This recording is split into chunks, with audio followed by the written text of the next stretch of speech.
Feels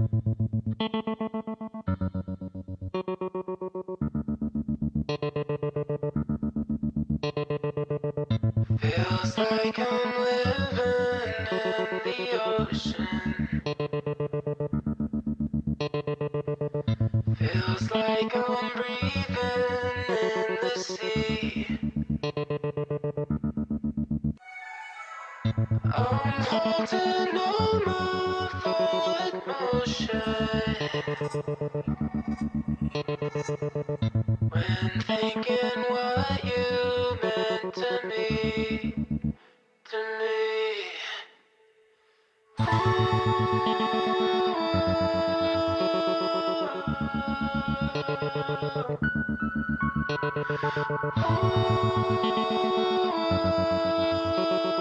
Where this should go.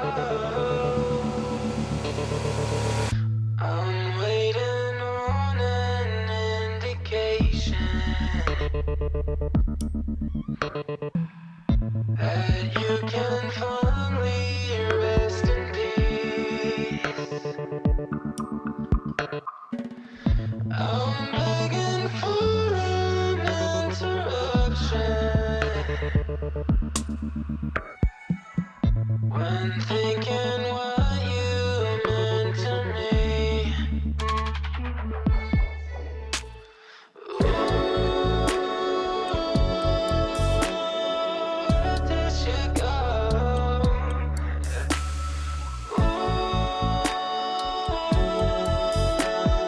Not coming home.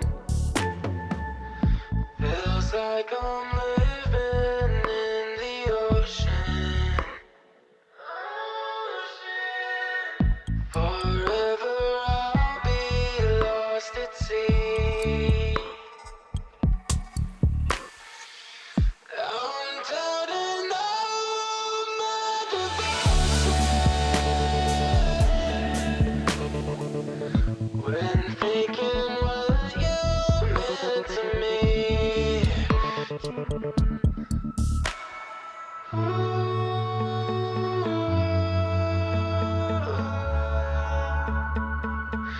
You meant to me.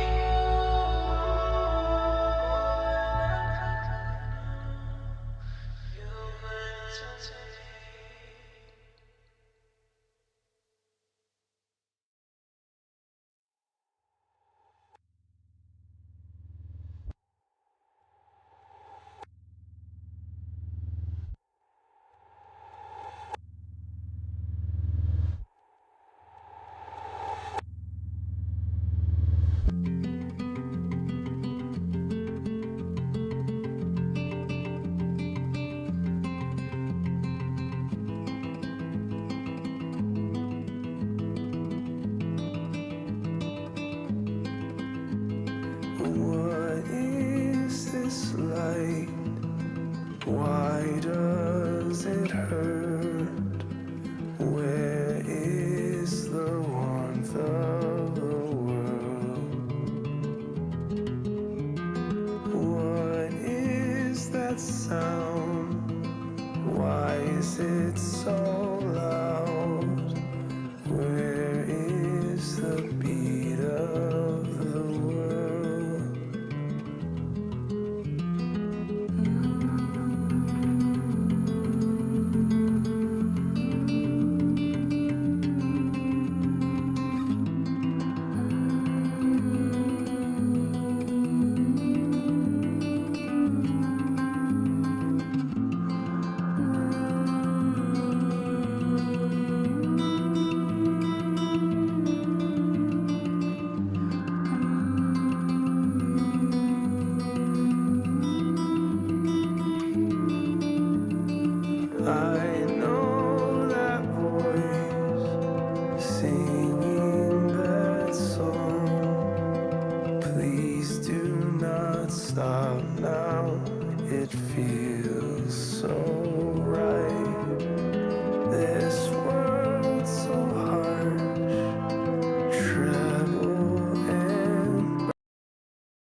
Hello, hello. Testing stream. Oh, hold on, let me close the door.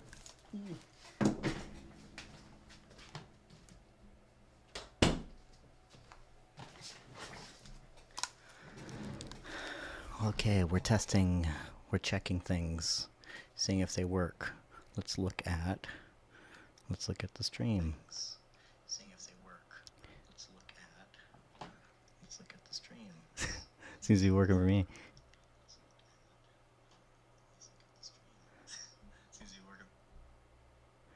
I know no one's around, but we are working.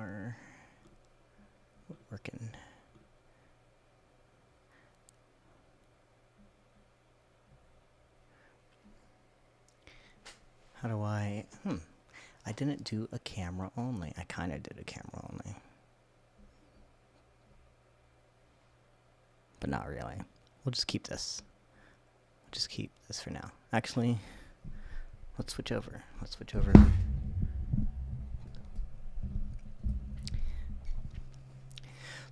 to this.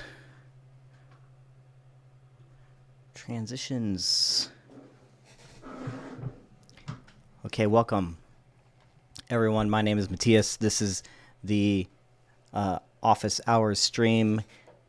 Official, unofficial name for the stream. These headphones are going to be a bother.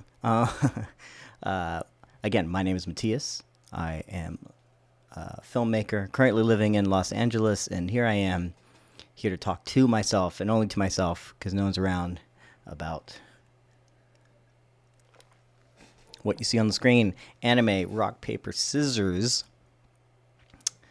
which is something that I worked on for the past 2 or 3 months, and I think we've been working on it longer. I want to say that we originally started talking about anime, rock, paper, scissors around April of 2023, this year. Not exactly sure.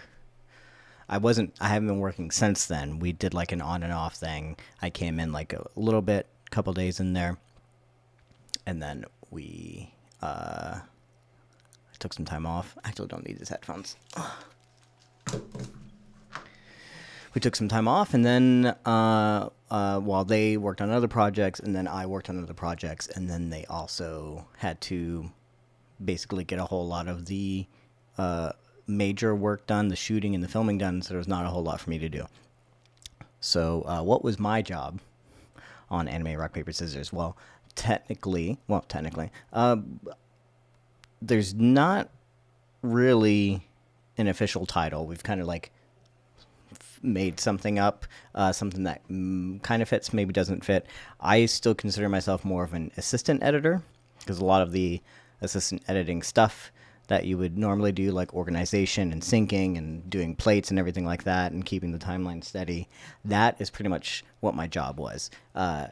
You see me in the credits of the YouTube video, the YouTube channel, that they credited me as the technical editor, as well as the keeper of the timeline. That was very much what Nico's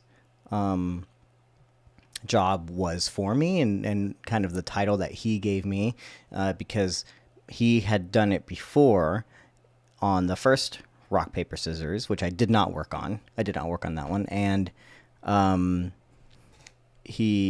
forgot to also unmute myself. And so he wanted someone else to come along to help out with the keeping the timeline organized and steady while he focused on other things, because technically keeping the timeline current and organized and exactly how it needs to be with all these different artists, if they were all going in and messing around with things and trying to plug in their new shots and take old shots and mix things around, it could get disorganized and crazy pretty quickly.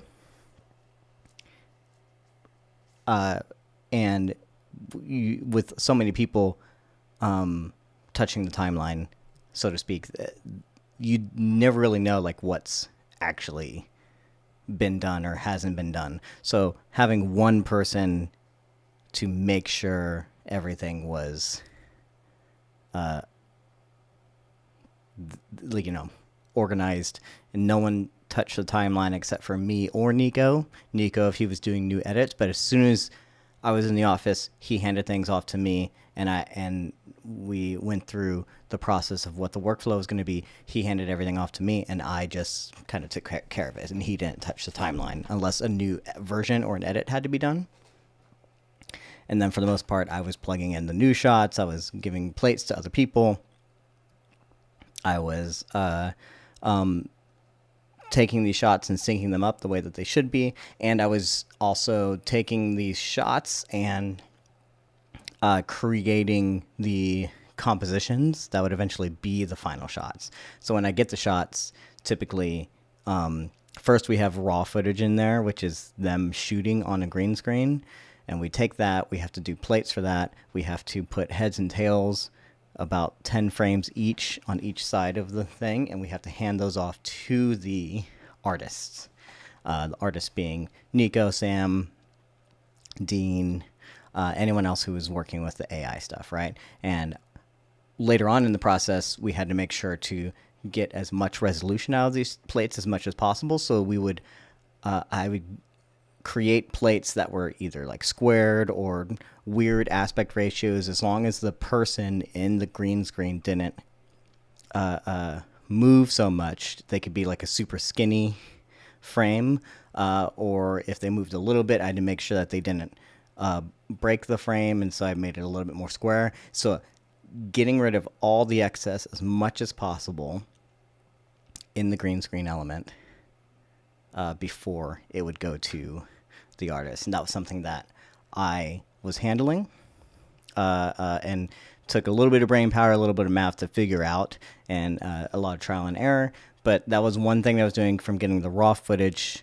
to the AI artists, and then they would give me back their diffusions, because we're using stable diffusion or later on warp diffusion. They would bring those back. They would still almost essentially be the exact same shot, but animated with the green screen. So it's almost like getting basically just a new raw clip because the green screen is there. I'll bet the green screen might even be cleaner because the green screen's also kind of animated. There's like a color there, so it's even cleaner, but also there were elements of it that were not so clean. So my job was then to take those warp shots, put them on the timeline, create a new composition for each one, and then start cleaning them up, which is take away the green screen, just get the character on there, clean up any spill, any edges as much as possible, and then start doing the essential node comp. If you've been to Corridor Digital and if you looked at tutorials, you know that their node tree for compositions is crazy ridiculous. There's a lot of deflicker things. It's all technical jargon, and I had to kind of go through those initial steps of putting it on twos, doing the things, kind of getting the shot back to like a 16:9 format, importing the backgrounds if Sam had done them, if they existed, and then kind of setting up the initial like shot, which would then go to the VFX artists for like animation and stuff. Someone that took a lot of that was a guy named Kenson Lee. He's also credited and ended up being my desk partner, or desk neighbor, I should say, for majority of the time at Corridor. And he did a lot of stuff. He would bring those initial comps and cleanups and everything, and then he would sometimes go to After Effects, or he'd do it in stay in DaVinci Resolve and do it in Fusion, where he'd add some like extra animation or elements to the shots as well, to kind of give it some momentum. There's a lot of camera movement already built in to the raw shots. Hopefully we could talk about that a little bit more as we look at the project. But the actual so the animation is pretty much built in, but there's a lot of elements that goes into it. There's a lot of like additions of glows, additions of blurs, additions of motion blur. There's like smoke elements and the anime speed lines and a bunch of different things. And sometimes, and every shot is, especially if it involves more than one character, I would be getting two different shots of these two different characters on green screens, and we would have to put them together. So then you'd have to figure out where they are in space and stuff like that. So what was really cool about the process was that when we're getting these animations back, the diffusions, even though it's like animated, even though these characters are not like they've been through like a whole process, because it's not actually animation, it's just another video source. It almost works just like raw footage. It was basically like you didn't have to worry so much about the actual like animations of the characters. Like we were still animating. We're animating basically like layers of foreground and background, but we didn't have to worry about the animation of the characters because it's already done, because it was basically kind of like rotoscoping, but without the rotoscoping.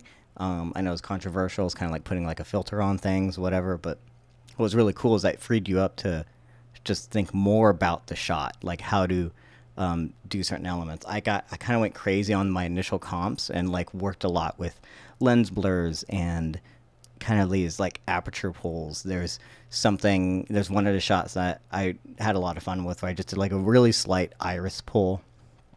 But I'll point out later, but other things like, rack focuses and lens flares and we had like a spotlight on some of the characters that was also like working with alpha mats and stuff like that. And these, you could focus completely on just basically the compositing and basically what you would normally do as a compositor and as a VFX artist, and not have to worry so much about the animation and treat it just like you were getting these raw footage. You were getting these elements from the camera or from a green screen shoot or whatever it is.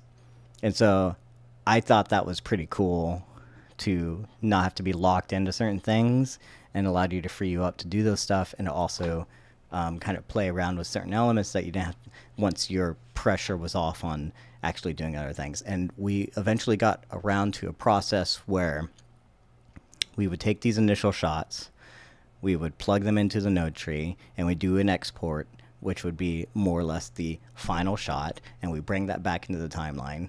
And then our process was, if we needed to fix the shot, we would just go back into the composition, not have to really change anything. Let's say we got a new, much better looking AI warp diffusion of the character. Well, we just go to the same comp, we'd take the new one, plug that into the node tree, and then we just basically hit save or export, and it would export the shot and overwrite the old one, and then it's already in the timeline. I didn't have to redo it or anything. So you could easily fix a shot or change things or redo a new version because it's already in the timeline once you get in that process. So it made it even simpler once you get there. Sure, you lose versions, but at the end of the day, we're usually going with the latest version anyway. There's very few times where like a version 2 worked out better than a version 3 or something. And so that was one cool part of the process, was just being able to be like, okay, plug this new shot in, re-render, and it's already good to go. Because if you've done everything before and you already exported it once, it's already there. So that was a super cool part of the process as well. So yeah, here we are. We are still chatting. Keeper of the timeline, metal AF. How we feeling, guys?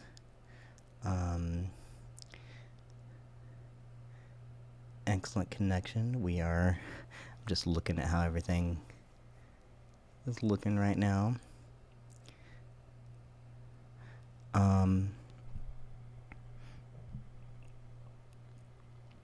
realize that chat's not actually showing.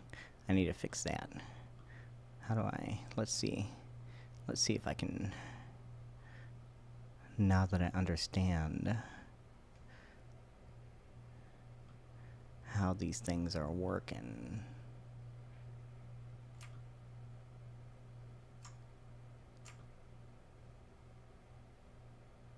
I don't like OBS. And trying to figure this out.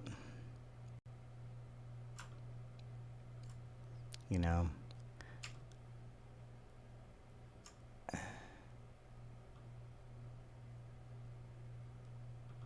Let's do 800.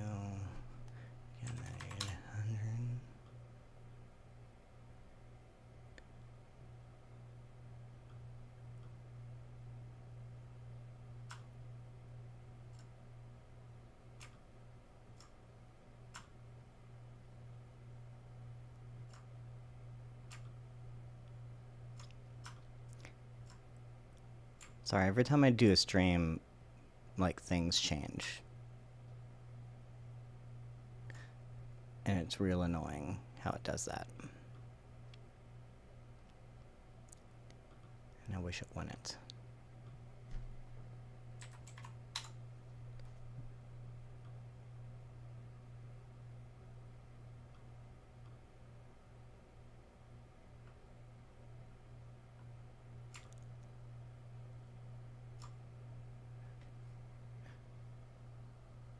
Okay.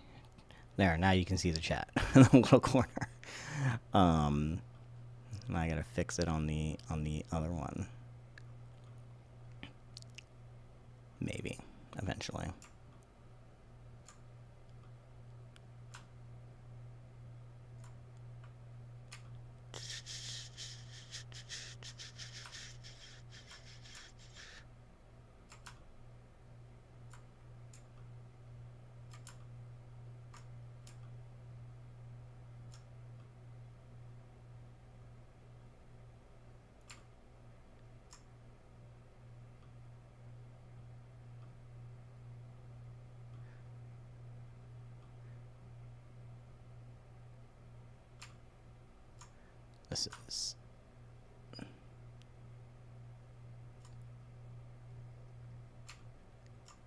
This is ridiculous.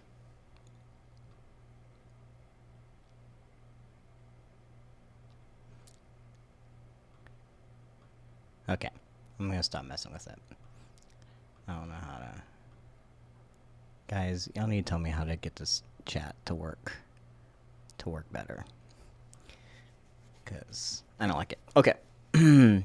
What are we doing? So I figured while we're here, we should, oh, there was something else I was going to say after talking about what I did. Oh, you're also probably wondering how I came to work at Corridor. If you're around, you find this later. I'm sure eventually I'll get to do more about the story or go into more detail about it. So very quickly, last year they had a call for editors, and I actually answered that call. I did a video, just like probably like 1,000 other people.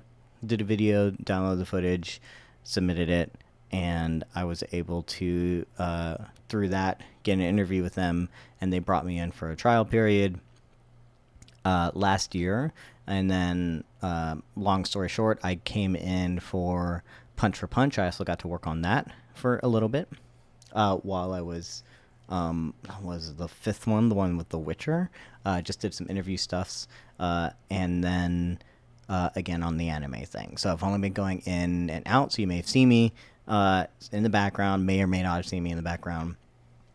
It's been a lot of fun being at the Corridor office, and still hopefully gonna make that work to be like a full-time position someday soon. Who knows? It's all up to Corridor and what they're doing. So anyway, if you like the video, then y'all should go subscribe at corridordigital.com or something or whatever. Yeah, let's get to let's watch this thing and do some reactions. I figure, I don't know, can I play the whole thing on stream? Who knows? I know I'm gonna talk about certain elements of it.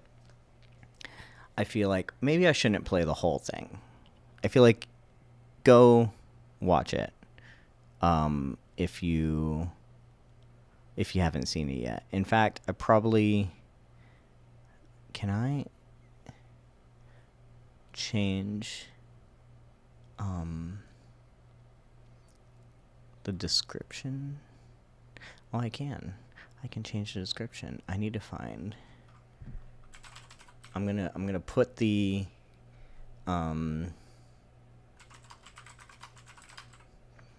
video.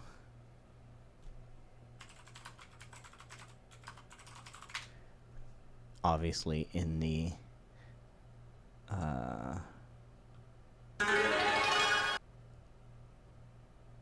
come on, give me the link. Well, copy it. Let me make sure I put this.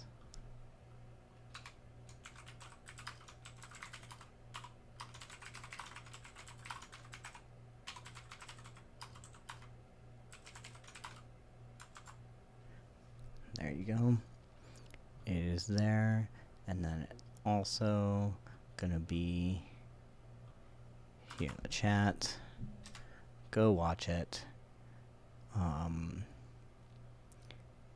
I wish I could get rid of this welcome to live chat, but it is what it is. Whoops.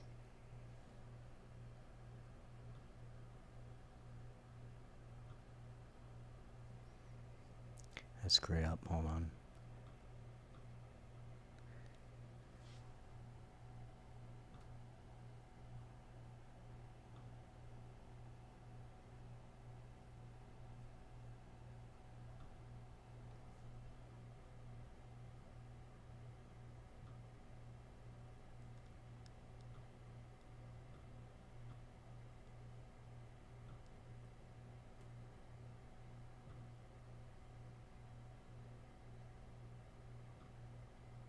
Well, now it's screwed up for good.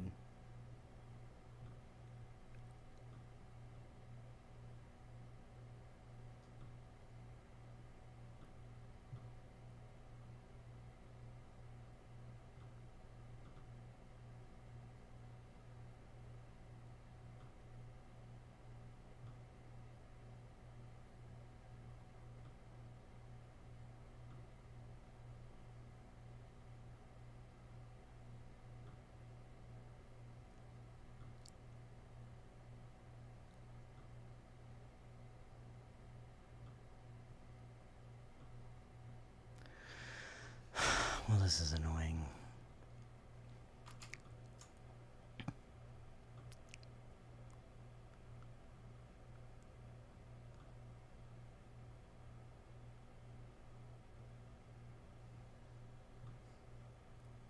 Chat, work. OBS, what is wrong with you?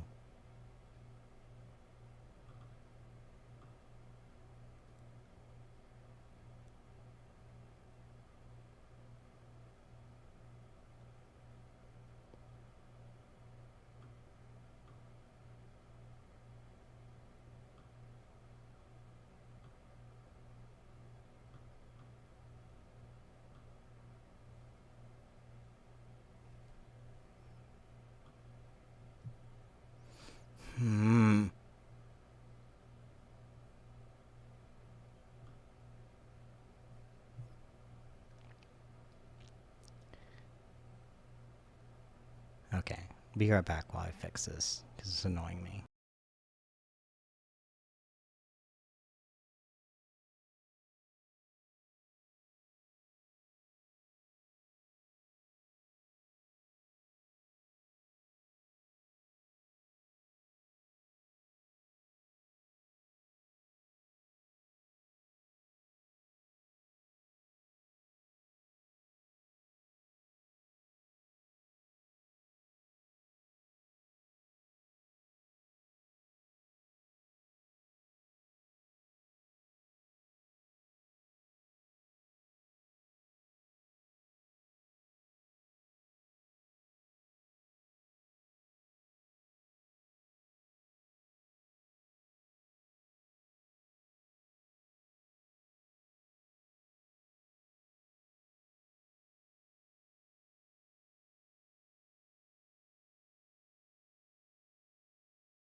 So it's screwed. Can't figure it out. Okay.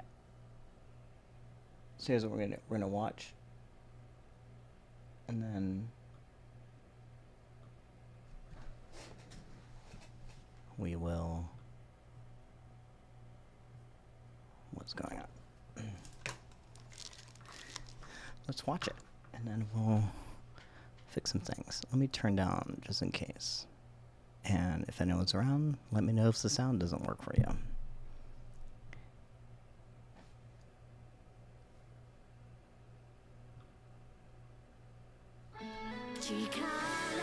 I have a subtitled version.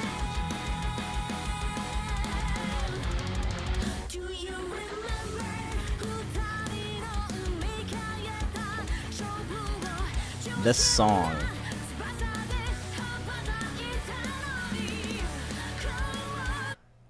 let's talk about. So first of all, Kenson, my desk neighbor that I talked about, he basically did this entire intro. There was some elements are already here, like the older rock paper scissors, and we were using a temp track for this. And then obviously he took different elements. This is all just him. This is having an animator come in, take all this.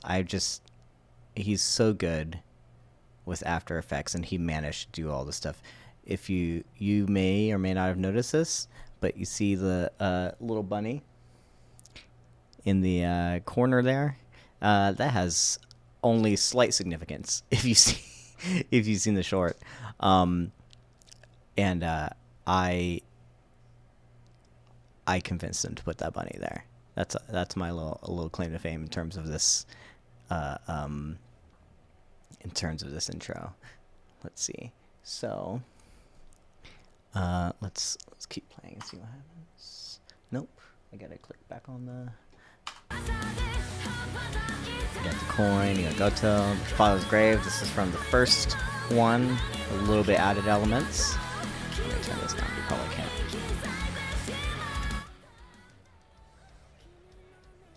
There. You can probably hear me better. Sorry.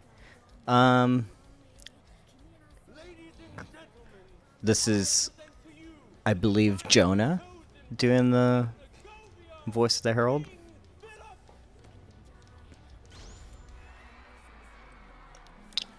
The sound effects. That's like one of my favorite shots there. Is the I love the reveal.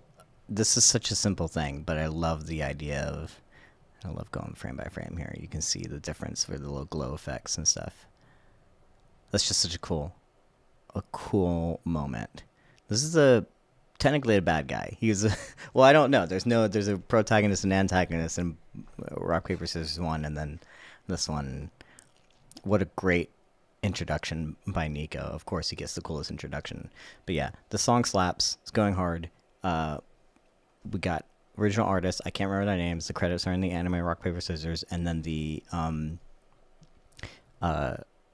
translation and the vocals are done by someone else. And this is just one of the coolest intros. Couldn't stop listening to it, honestly. Pretty dope. But yeah, I just love this shot. I love this introduction of the character. What a way to bring you into the world.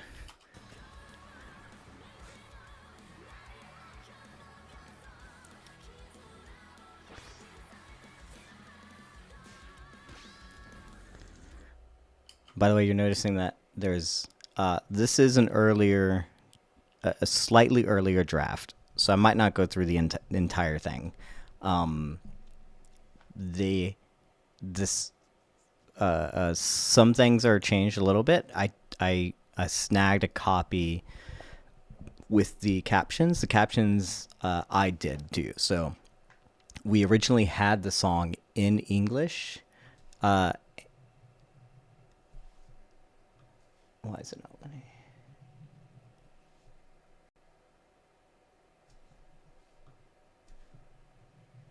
We originally had the song in English, and with the person who wrote the music, and he sang everything, and so we got the translation of it, and that's where you're saying, can I move this? Yeah, I can. Great. That makes much more sense. There.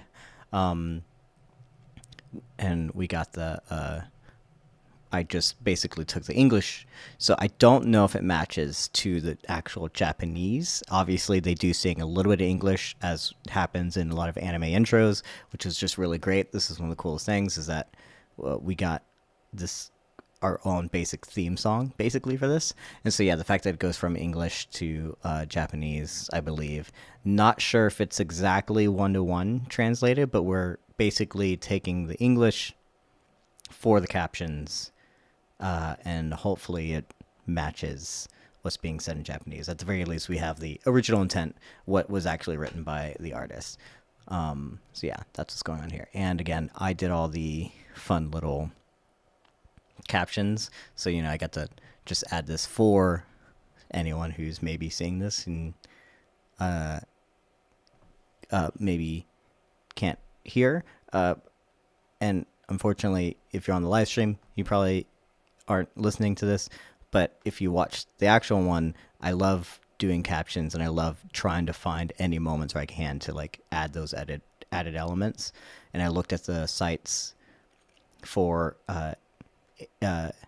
ADA compliance and hard of hearing people, so that I can try and stick to things as much as possible. There was a balance between how do we make this as anime as possible, which sometimes has had bad subtitles in the past, but also make it accessible to everyone. So I tried to lean more towards accessibility and do things formatted in the best way possible.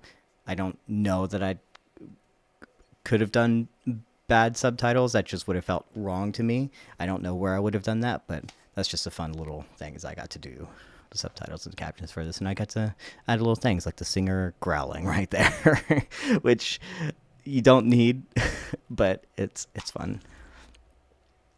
Episode 2. This is boring. I can't believe Father is making us hunt for our own food. Fun fact, the original, this scene, everything we're seeing with the young Jules and Philip, everything was supposed to be done before the animated, the titles, and the opening titles. But we decided to switch things around in the edit, and we'll get more to that later. Father brought us here to teach us a valuable lesson. Can't you see? Today you must embark on a hunt. Develop as rulers of this realm. You too must participate and learn the craft. Yes, sir. You can see his beard there. One hair. I think that's like a... Do not. I mean, clearly he's got a beard, but like the... When he does it, you see the stabilization, or the stable diffusion, I should say, didn't quite understand what was the real beard and what was the fake one. So you can see, like, because Sam is actually wearing this wig and this fake beard on set over his regular beard, you kind of catch that here. It's not perfect, the technology, but it is what it is. The craft. Yes, sir. What should we catch? One hair each. Do not Let me down. I love that shot. Shouldn't be too hard, right? One hair each. Wait, freeze. Do you see one? Cute little bunny. What's gonna happen? So all this stuff Not so hard. with these young ones, this was done like early on. This was one of the first scenes shot, Have to walk. Just give it up, Jules. because one of the things they had to solve was A little bit further.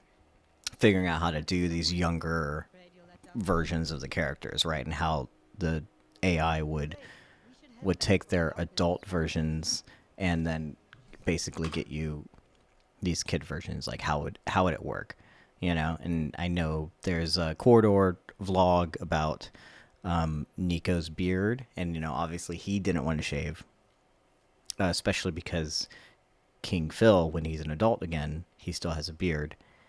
And so they had to find a way to do this and do the capture and hopefully get rid of the beard.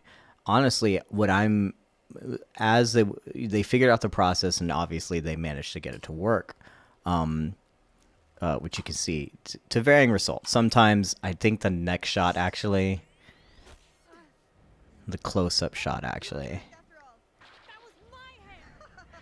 this one doesn't work. Some of the shadow kind of comes in with like instead of a beard, it kind of like interpreted it as a shadow around his face and stuff. So you can kind of see these elements kind of coming in. Obviously, this is such a terrible way to watch this. This episode is going frame by frame. You should just take it for what it is. It's going to have some jank to it, as, you know, Corridor sometimes likes to have, you know. But yeah, that's one of the things that they had to solve, and they solved it fairly early on. But now I'm wondering, because of the way that you've been able to make the process and the way that you train the AI, we did train the AI using these drawings and this new style guide specifically from an artist to create these characters. I'm curious, technically, I wonder how much of this could have been like another character.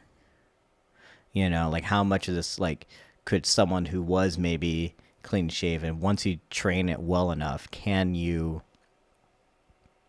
you know, have someone else play the character, maybe without a beard, and then that person, we could just put this character on top of them. Doesn't work, kind of like how deep fakes don't always work, right? And they've messed with deep fakes a lot before. And again, I don't really understand the technology, but the better and better we get at it. I mean, if you could just remove a beard here, it seems like pretty easily that anyone could have played it, you know, that you can have, obviously you're playing multiple characters, and maybe they don't, once you get better at the training, they won't look so much like you. So yeah, I'm curious about that. Father will be so proud. Please, give me one just to carry back. No. I must show Father that I'm as capable to rule as my It's hilarious. I don't dare to return Those rabbits, shame carried in my hand. those rabbits were so hard My hat. to figure out. I'm gonna go back. If you just take a look, we had a worse shot than this that we took out. But even here, it did not know what they were holding. Dare to return Father with only shame carried in my hand. AI's Wait a minute. My hand. not That's it. Do you perfect. remember what Father taught us about holy combat? You mean the game Kings play? The game Kings play. For Father's blessing? I challenge you to rock, paper, cross blades. I could quote this whole thing. I don't want to. But you must agree. If a person of the same status challenges you, you must accept. We are both princes. You cannot refuse the call. Those are the rules. Fine. And if I win? What do you do? Again, a lot of these, and you can tell, are earlier shots that we were doing in Stable Diffusion before we moved to a newer program called Warp Diffusion. Lose always. We're twins. I know Father loves you, but with each pass,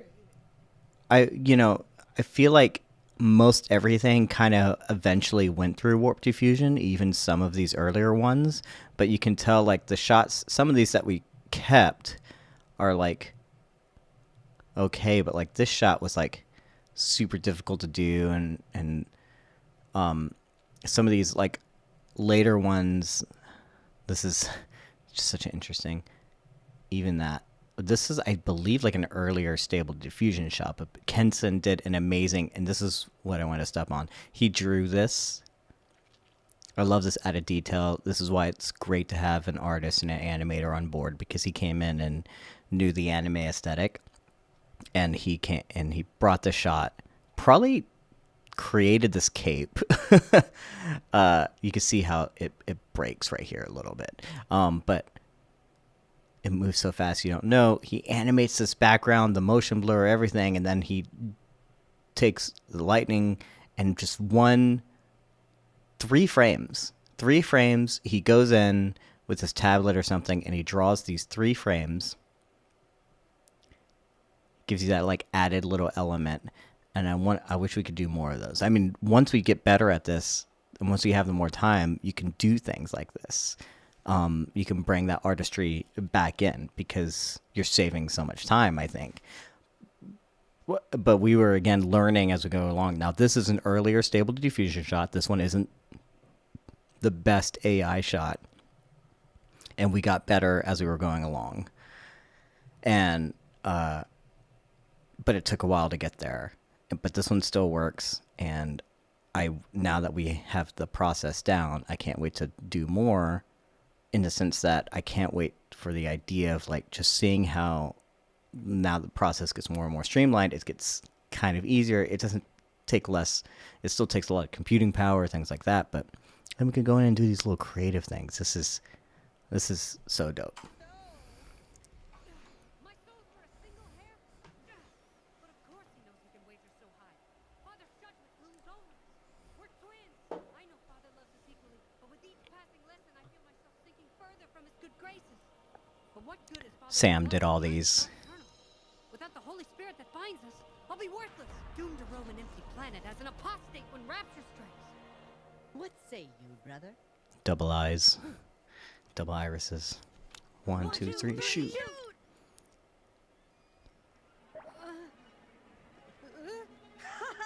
You lose. Come on. The servants must be preparing a feast for the great hunters. Let's go home.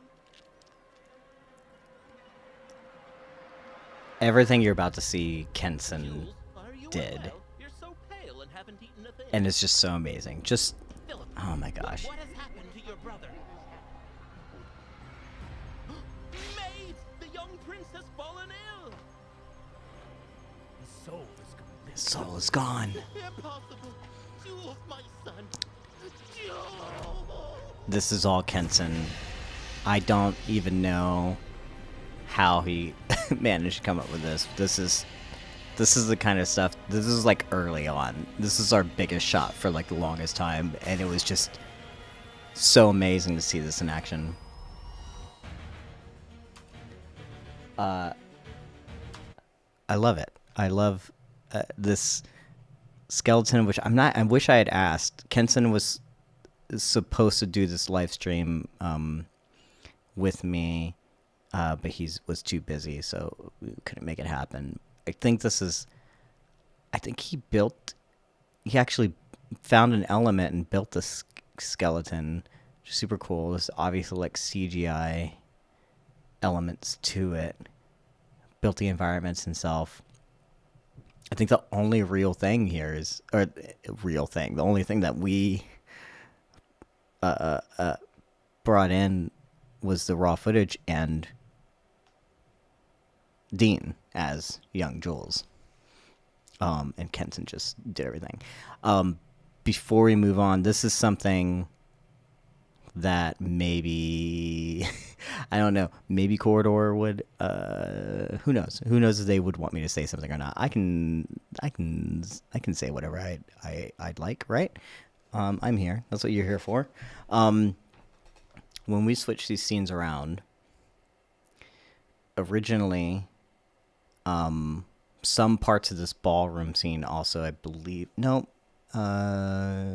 this is actually, yeah, we had the 30 years before scene with the young Jules, young Philip, before the title, and then the title originally led straight into this scene, which we called the ballroom scene. And there is one scene that is interestingly, I think changes a little bit the aspect. Maybe it's a little more, I guess, interpretive now. But that whole skeleton scene, losing his soul thing, was always there, and from the very beginning, and it was like huge, great, cool shots, one of the most epic things I've ever seen. But then it's supposed to cut to young Jules, waking up his brother and asking him for his soul back. And then he's like, "Yeah, you can have your soul back." It was supposed to be a dream. Don't know if I'm supposed to reveal that. So that all that skeleton stuff, this was all supposed to be a dream.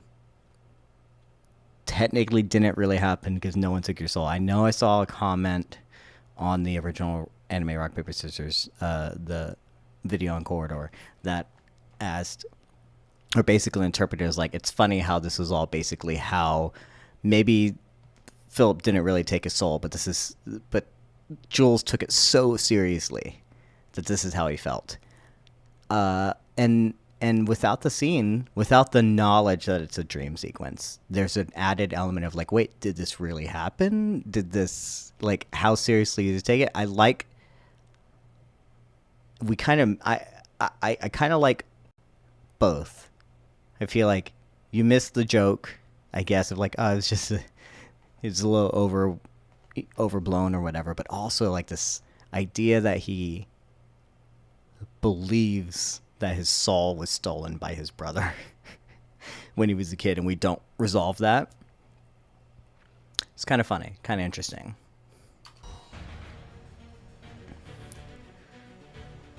This scene. My people, on this day, the 1-year anniversary of my coronation, I bring forth a token of peace. Given to me by none other than the barbarian king himself. This token of peace means their attacks will come to an end. Coin is CG. So complacent and happy. We also had the artist draw the coins, and there is a tails. War. There it is. You see it. Difference Little skull. anyway. It's a little Mayan. Palm of my hand, ready to obey my every order. Jules? Do my eyes betray me? Philip, you knew I would return to claim what is rightfully mine. Greetings, brother. The mark on your head. Ha! Still recognize me? I'm no longer the kind soul I once Okay, pretended to be. I've trained for 1 whole year. We worked so hard on this ballroom scene. Obviously, this is our first step into seeing them after. This is basically the direct sequel to Anime Rock Cruisers, and this had to be good. And a lot of the stuff was some of the best stuff that we were getting in terms of the diffusion and everything like that. I said that I was a keeper of the timeline. I did only like a few animation. I didn't handle any of the AI stuff. I didn't handle any of the shooting or whatever. I was just basically keeper of the timeline and did a little bit of compositing. And I worked a lot on like these like sequences of shots. Kenton did this whole large motion shot and stuff like that. And then I would snag whatever I could that was not as involved, so to speak. And this is one of the shots that I did. And this is one of the first ones that I completed. That's why it's in the thumbnail of here. And you can actually see me working on it in the background of a Corridor vlog video. And this shot is, we're using the new like spotlight element, and I wanted the spotlight to kind of come forward and kind of like reveal him, and I didn't know exactly how the other things around it, that before I did the shot, none of the shots around it had been done, so I didn't know what the look was. I didn't know what was kind of going on, even though we like established the spotlight here, you know, turning on him already. Like, it's a little inconsistent, and so we're not exactly sure what's going to go on, and it's like not really there. And then I just, this like dramatic push with the spotlight kind of revealing him, and the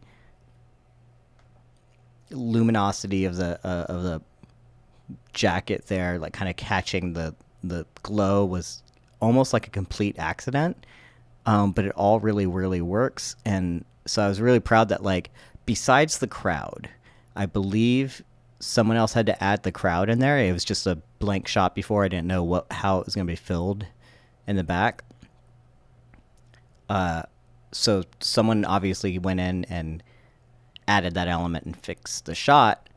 But for the most part, this is one of the shots that I did work on, that I did all the compositing on and pretty much stayed intact. So I was really happy about that. Another shot that I got to do, I forgot to point this out, was this shot. If you do it frame by frame,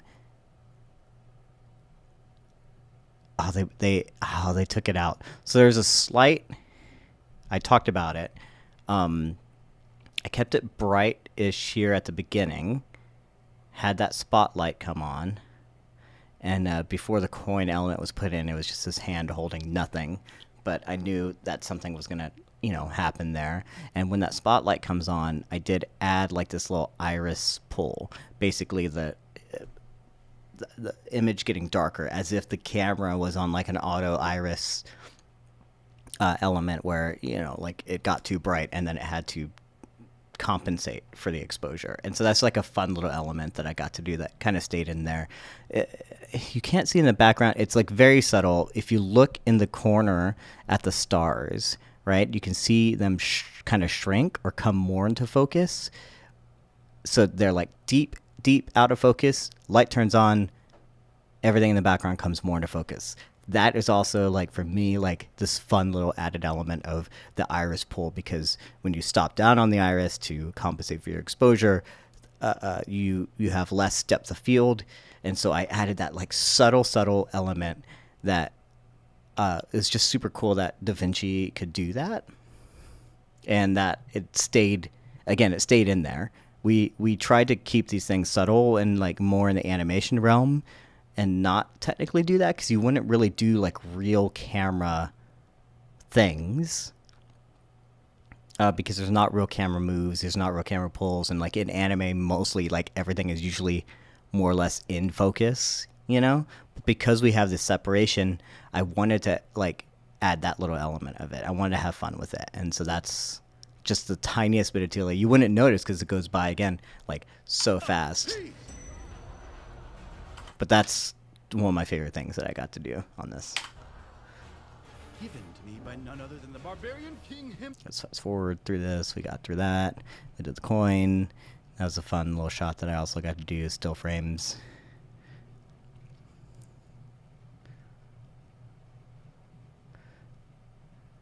Here we go. Greetings, brother.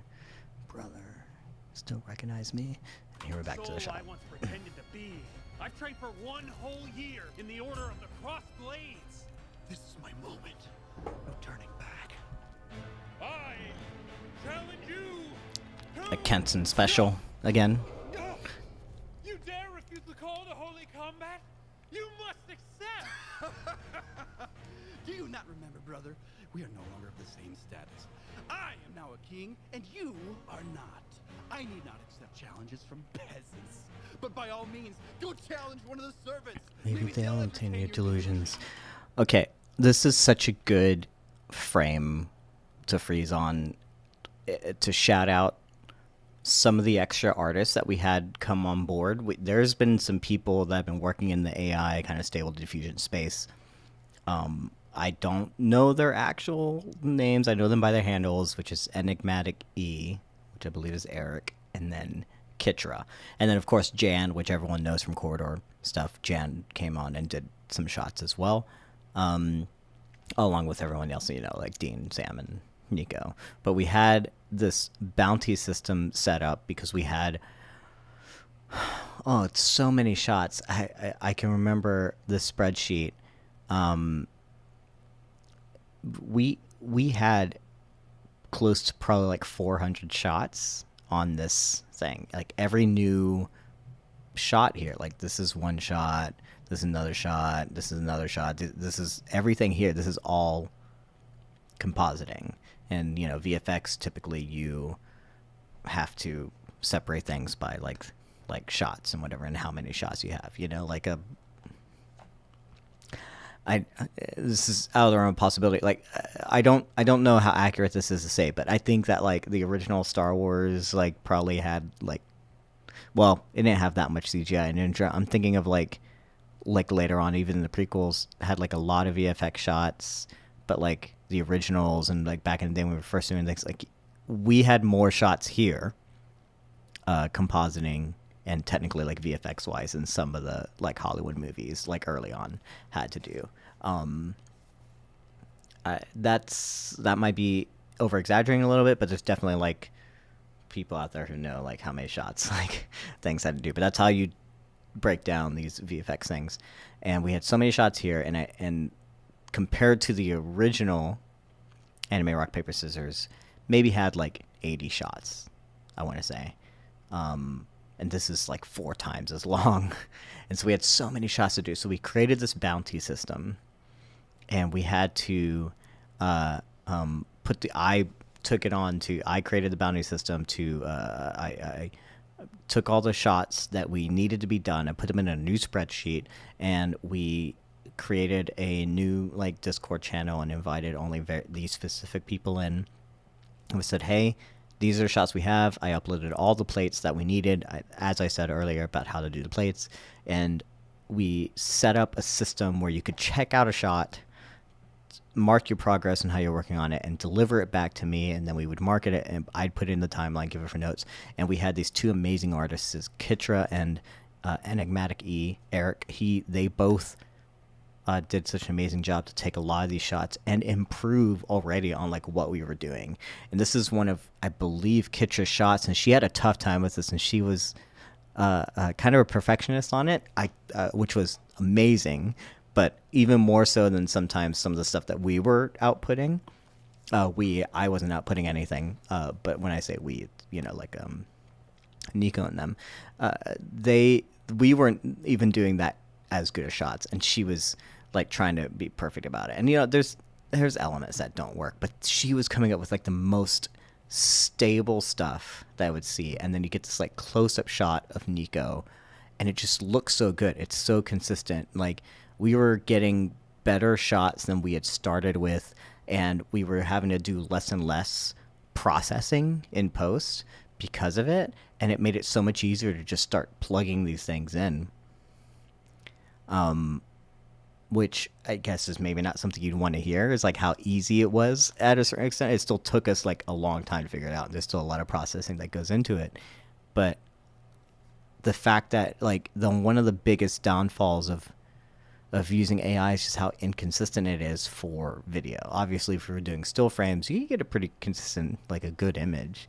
But like having it stay consistent amongst like multiple frames, and how she managed to do that and like keep all these like details that we didn't even know we could get. And like obviously it doesn't always work in like the wides or whatever. But I just want to shout out these 2 amazing artists, Kitris especially, who managed to do like a whole lot of cool stuff on this, including this shot, and just really improved upon what they were already doing over at Corridor. Your delusions.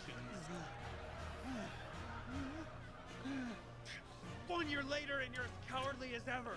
No true king rejects the call for holy combat. Only when a true king challenges me. Guards!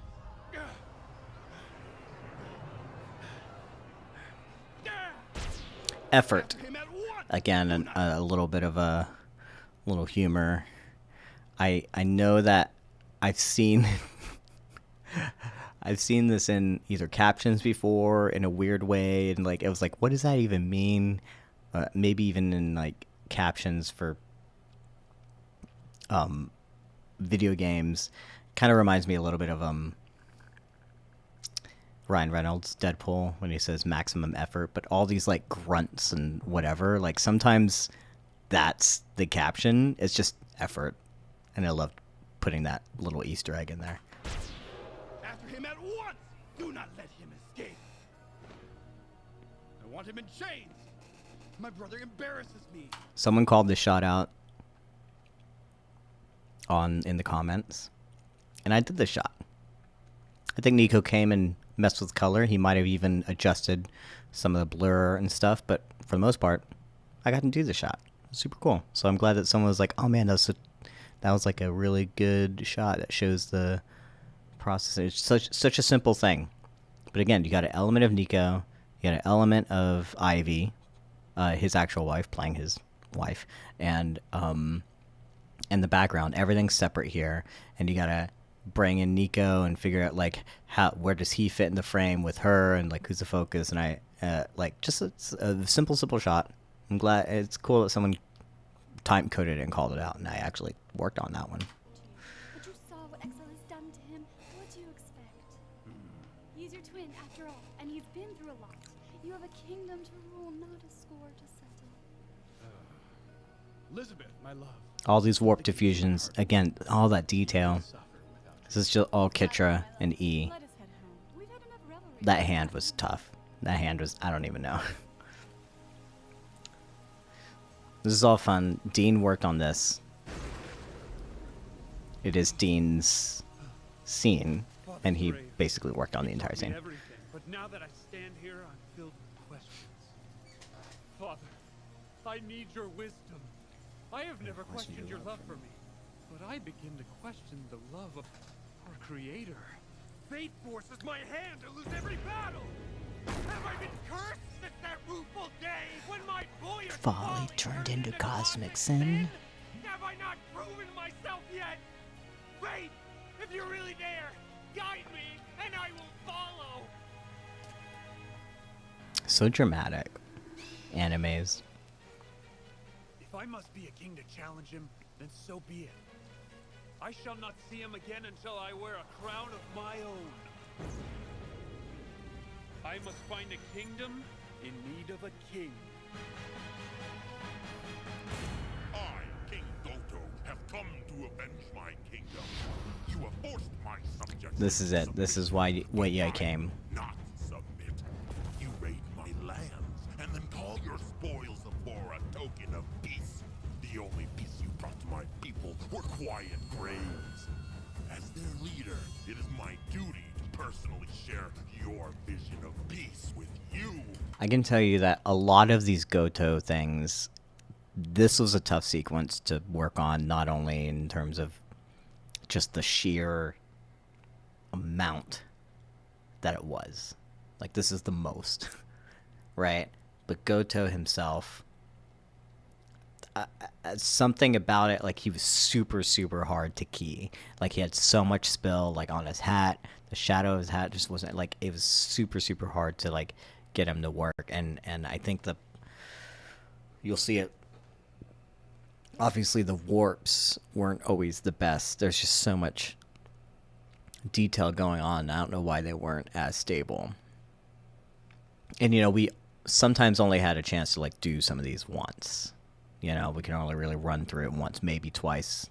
But it takes so much computing power that you don't have the time to continue running the shot until it comes out perfect. You know, so you're kind of stuck with just the best version that you can get, and hopefully it can be fixed. And we could be perfectionists on this, but as a test, as a means of just trying to push the technology and where it is now, and as it keeps growing so exponentially fast that, like, you could just keep being perfectionist about it, but then you're going to be working on it forever, you know. And the biggest test of this is, can you do something like this? Maybe not like over a weekend or overnight, like some people think that happens, but like within a few months, which is still a long time, especially for a company that needs to get out videos like a lot more often. We don't have 5 years to make an anime, you know, or a movie. And while that would be, but we could take that amount of time if we really wanted to be perfectionists about it. And that's what's interesting, is like, it is like, what is good enough for this as a test? What is good enough? And a lot of this is good enough. It's janky, but it works to a certain extent, and that's kind of what we were going for. And not trying to, like, necessarily replace anything. I don't think it does.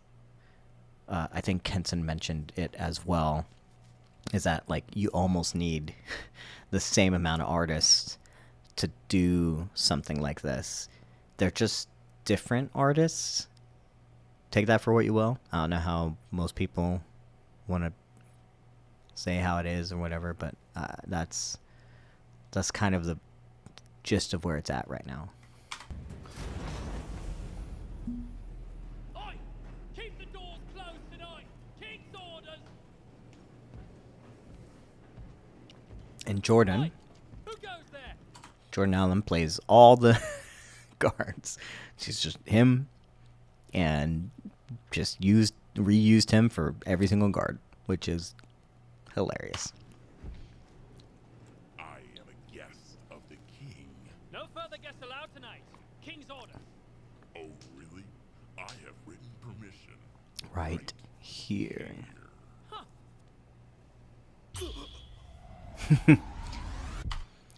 This is another shot that took me quite a bit of time because we had a good shot, but we had two shots of this one where the face was better on the second half than it was on the first one. So it's actually combined two shots, and it's hard to tell. You can kind of tell, like, obviously going frame by frame, but when all the compositing and stuff is done, even though there's like a lot of compression going on here, this is, again, not a good quality. This also probably doesn't reflect the final thing. I should mention again, this is an early copy. Might not match certain elements that are in the YouTube version, but this is such a tough shot to do, and having to like track and mask his face so I can track the new face onto the old face, it was pretty tough.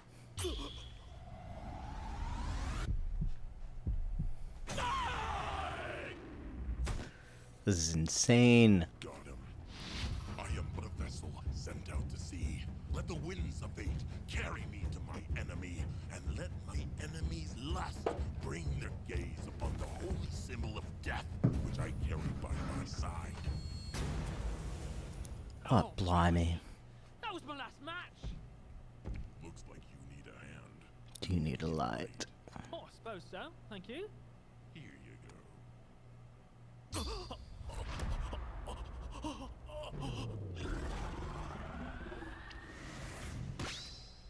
I can't wait till y'all see the side-by-sides, because we do have, and I worked on a side-by-side version of this with the original shots on green screen and then the final.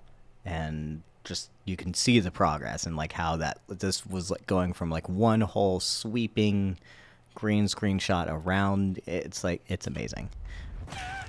This is the best. This is just appreciate.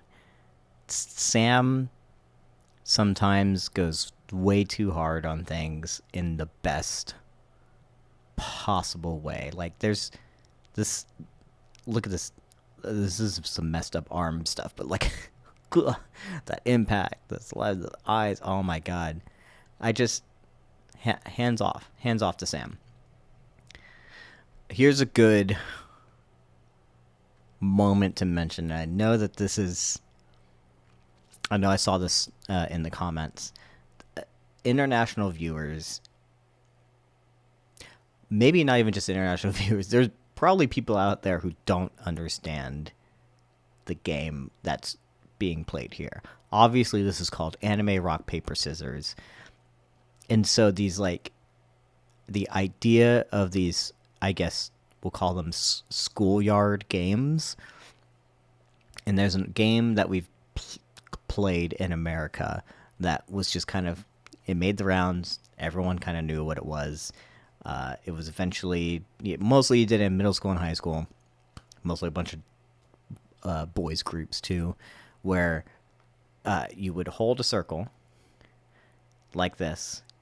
And if you did it under your waist and you got someone to look at it, you got to punch them. Usually in the arm, as hard as you could, whatever.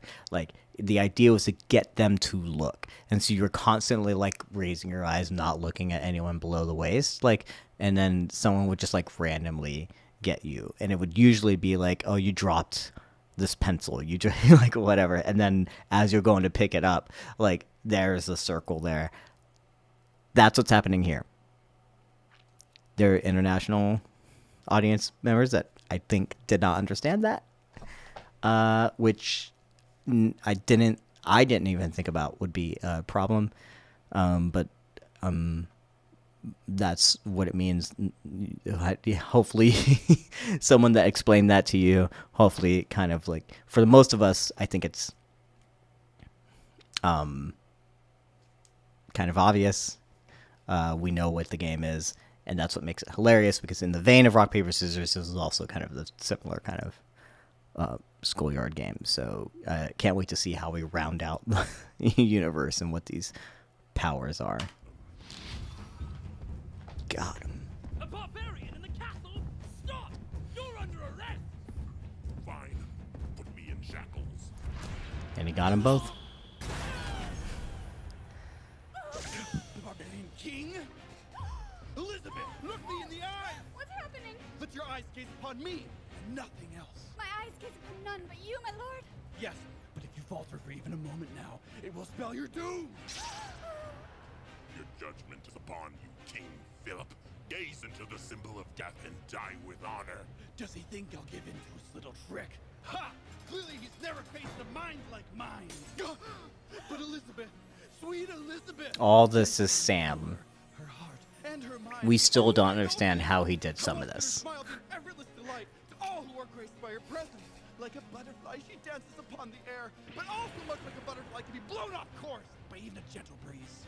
King Philip, your ancient knowledge has fortified your mind like no one else I've met. While the iron walls you've built to protect your psyche may hold, now I see there is a crack through which I can slip. And to whom might this treasure belong? I hope it doesn't slip from my palm and break. Those are my mother's. We have many sacred heirlooms. Do not waver. And whose ashes might these be? Hope they weren't anyone special. My grandfather. Elizabeth, my eyes! Your iron will is very impressive, King Philip. But tell me, is your will strong enough to stop a blade?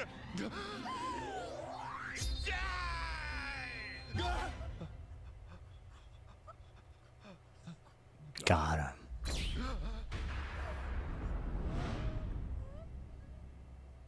Elizabeth!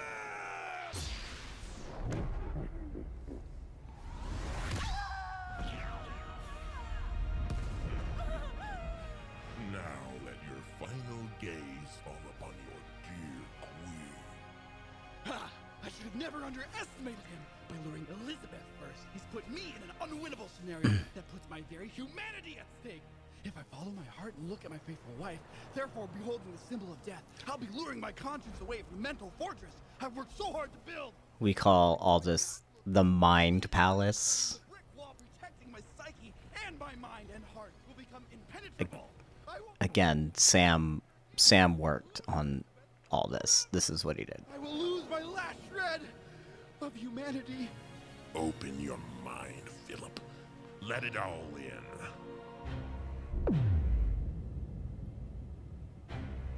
Your attacks will have no effect on me, barbarian.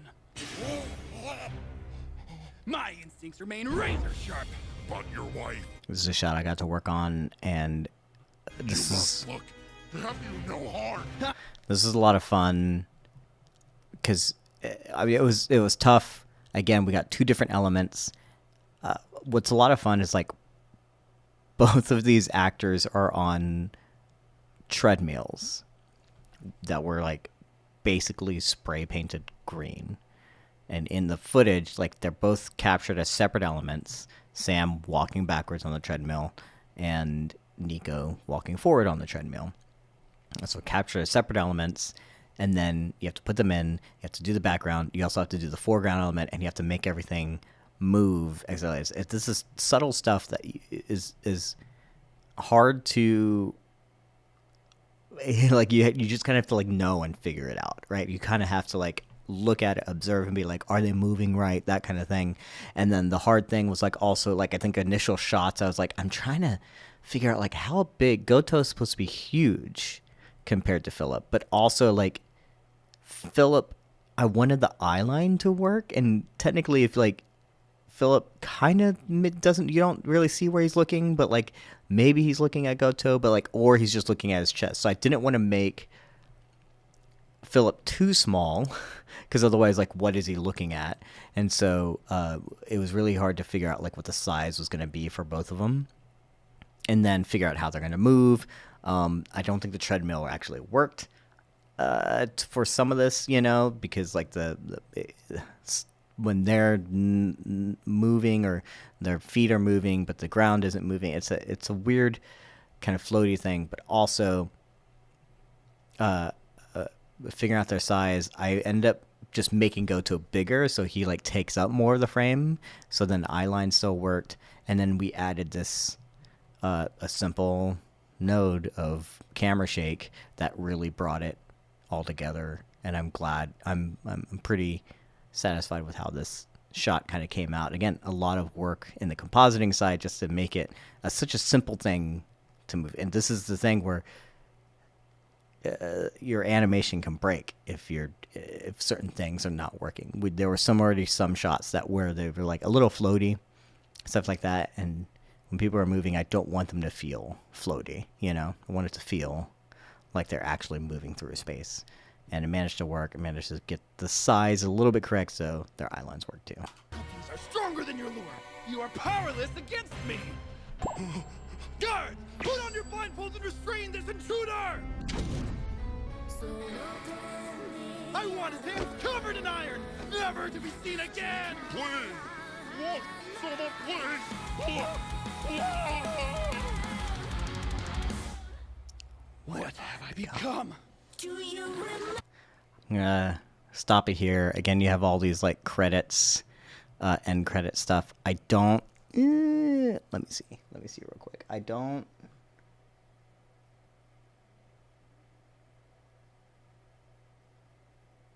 Well, maybe it is. Maybe it is the final. I don't. Some of these shots were still being worked on, I thought, when I snagged this, but maybe it is. Again, the song was so good.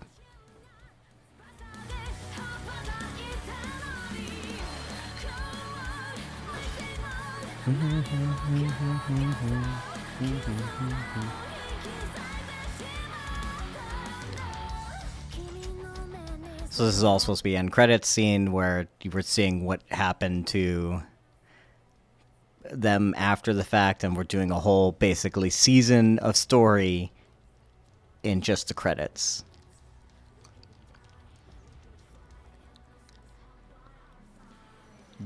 Dean and Kenson handled a lot of these shots. I did that one. That was cool. It was just a simple.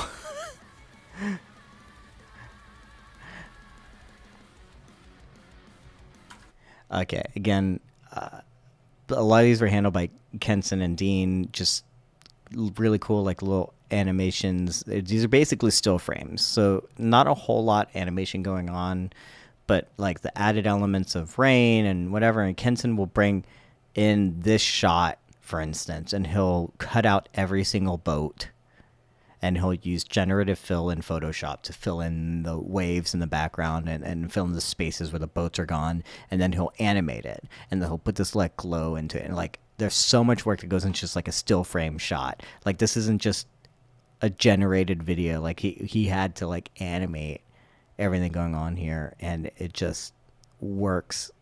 This kind of stuff was like a lot of fun to work on after the fact because it's just still frames, it's not video, but the creativity that you can do when you have the time, super cool. And again, I'm not a compositor. I'm not a person that works much with Fusion or After Effects or anything like that. But this shot, I was like, we're nearing the end of the entire project.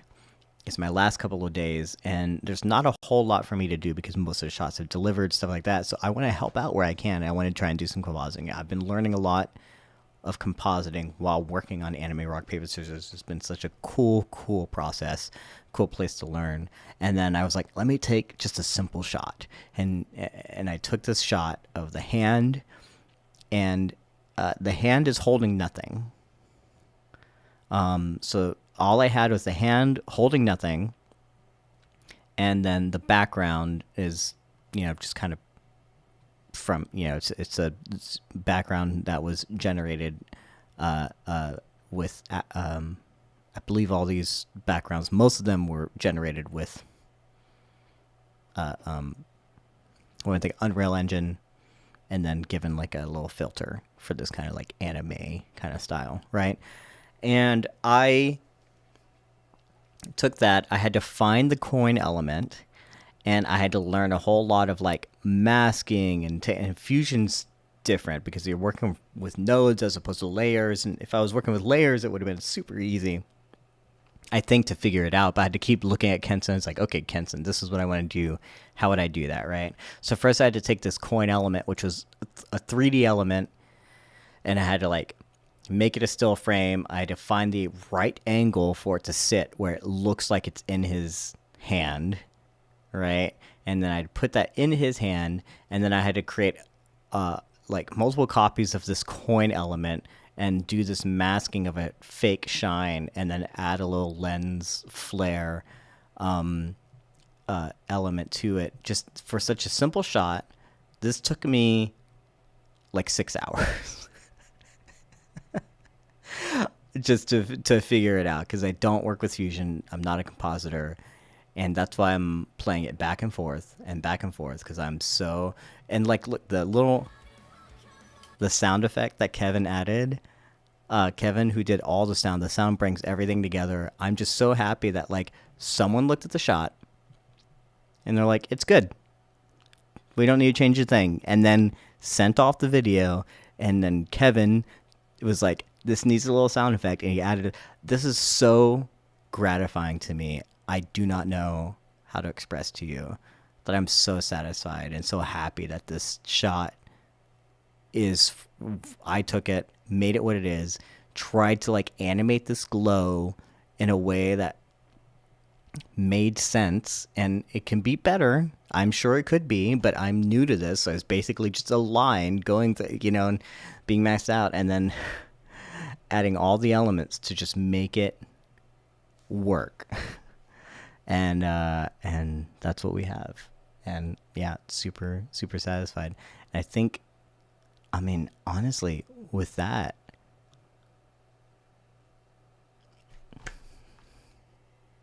I feel like that's anime rock paper scissors too.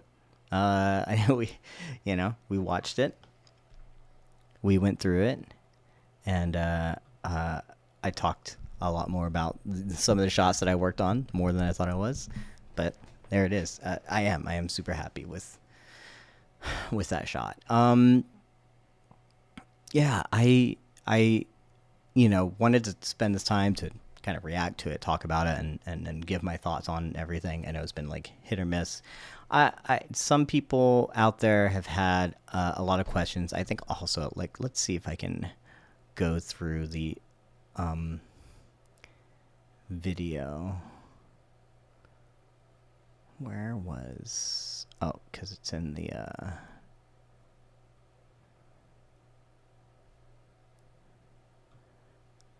OBS, I need you to stop screwing up.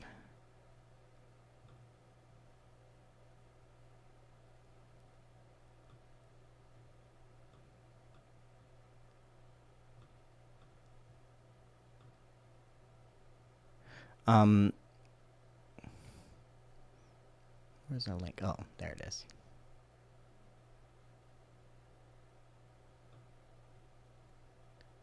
Well, this shouldn't be there.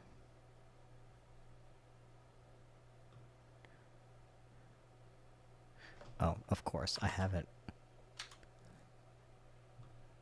I'm gonna go through the comments of the original video. Maybe see if I can find some questions. Why don't I do this where y'all can see it? Might as well, right?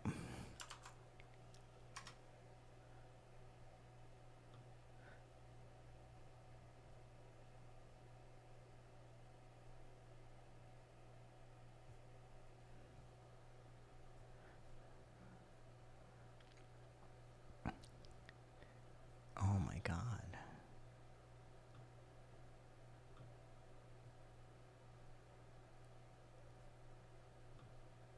There we go. Okay. So what do we have? Comments. You can see my comments because I'm on my account. Come to the top. I know people probably not, and they don't know who I am, so they're not going to join this thing. They probably didn't see it. I'll see if there's any questions, any comments that I find on the actual video. And then maybe see if I can address anything. This is fun. I like the implication Philip didn't actually take his soul, nonchalantly turned around. Meanwhile, his brother took it literally. That was the comment that I was mentioning, which is super fun, is the fact that there is technically a deleted scene. Again, am I allowed to say that? Is anyone stopping me? No. There's a deleted scene that is basically the fact that the soul thing was all a dream. And yes, the idea is that he took it super, super literally. So the interpretation is still the same. But the actual reveal was in there. I should maybe I'll comment real quick.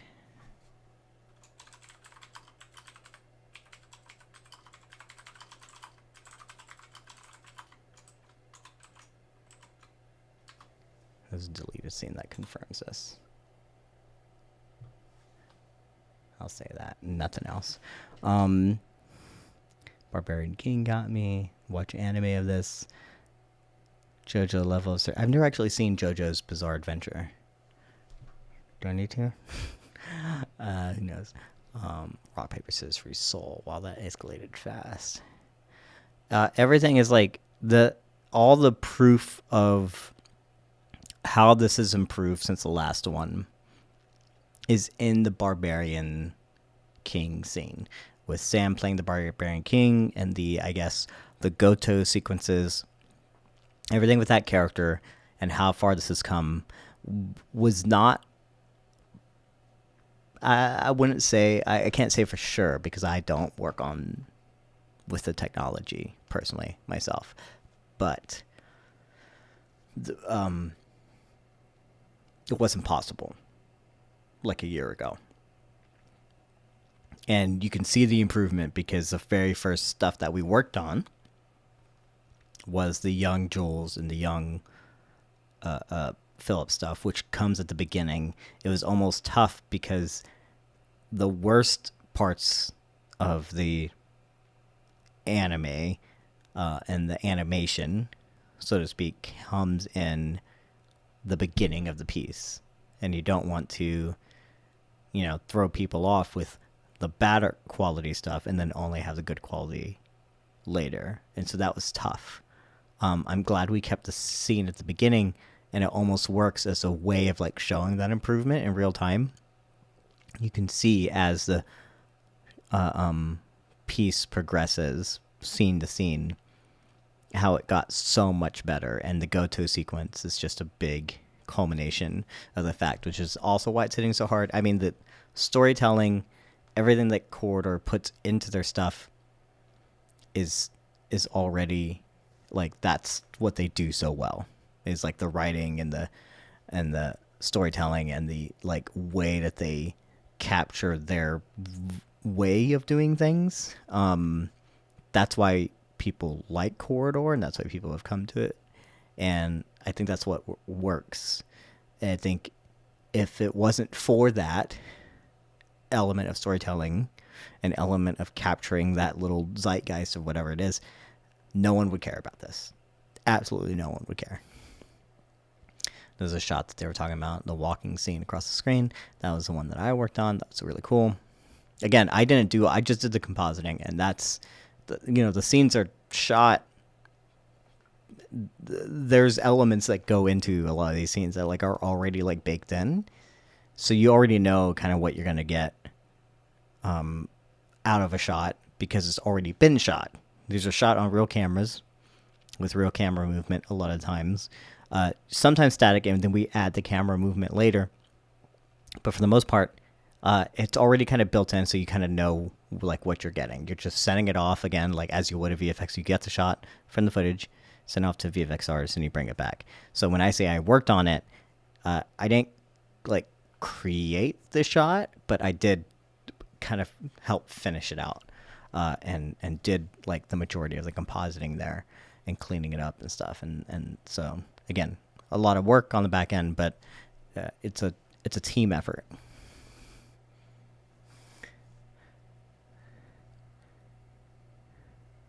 Netflix, please fund. No, I don't want it to go on Netflix. If you want to see this, more of these made,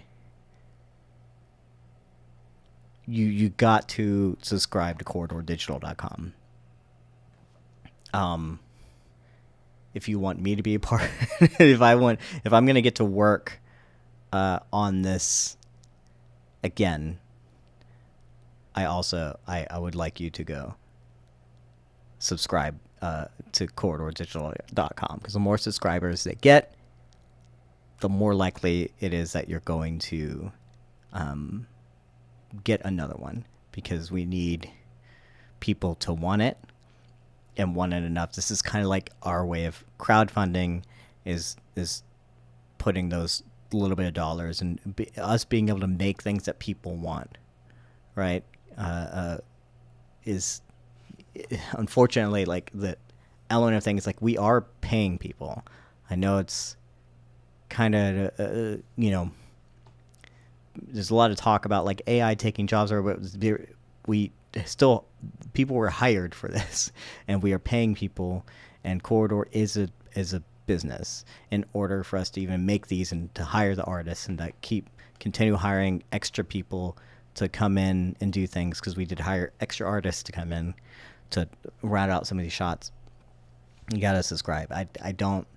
I was already subscribed. I was a big fan of Corridor before I was working there, and I can say that like there's 2 streaming services that I'm subscribed to that I was willing to give my money to, and that was Corridor and that was Dropout. And Corridor is, I think, well worth it in that sense, especially if you want to see more of this content. Hey, Valadian,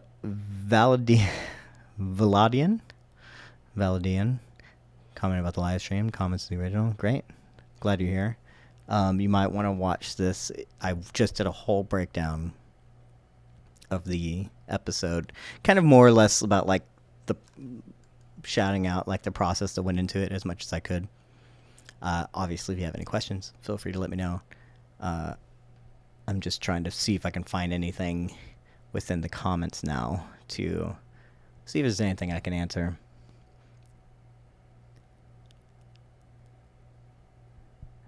It's all just praise. A lot of people, I want to say that I remember watching it. Here's one that kind of talks about it. A lot of people have been talking about how the lip syncing doesn't work. There's different elements to that.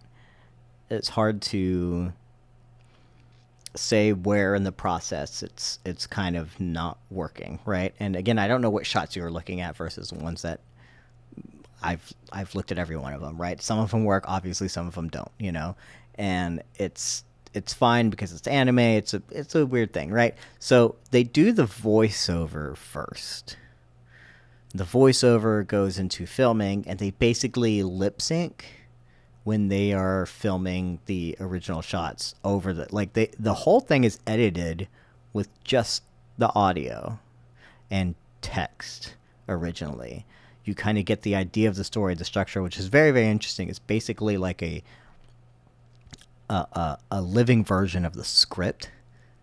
Whenever you do the voice acting, I don't know how they do it on normal animated shows or whatever, but that's the way that they do it here. And so they get the entire kind of like voice acting and an edit down, like a rough cut of the edit down with just the voice acting and text that's describing what's going on screen. And then they go and shoot their plates.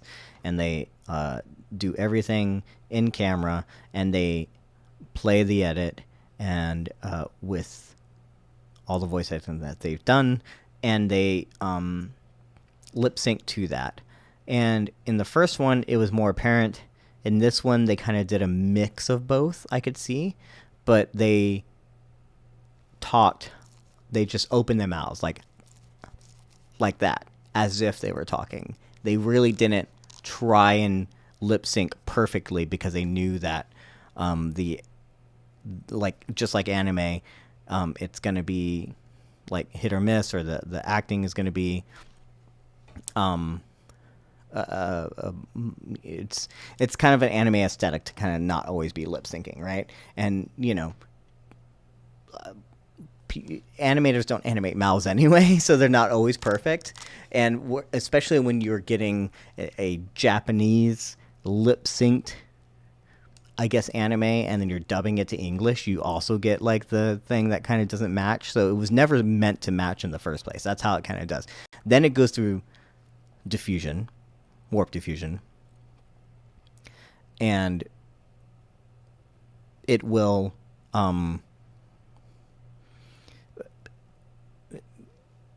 kind of, it's basically doing what it can to match what's being shot. It doesn't, again, stable diffusion, I don't know stable diffusion. I see someone has here in the chat has messed with it, but like I haven't. And so getting it'll work really well if you want the mouth to be closed, and then it works really well if you want it to just be open. But talking both open and closed, it's like really hard to do.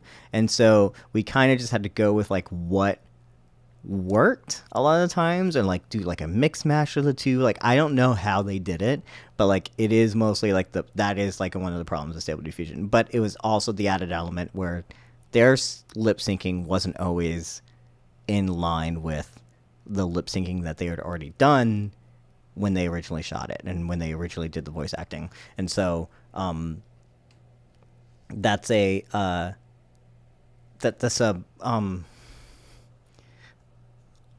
I kind of wish we'd gone back after we had done the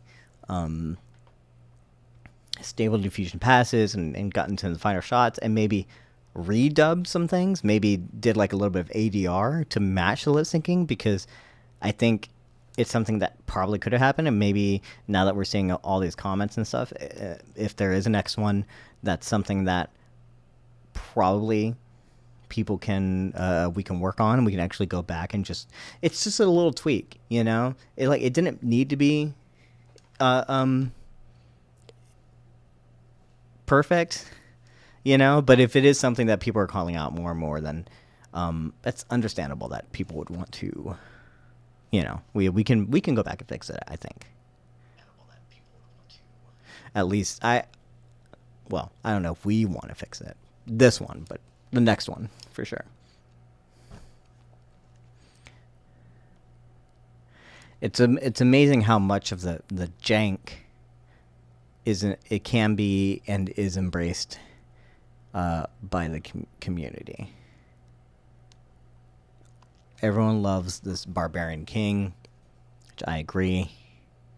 Very well done.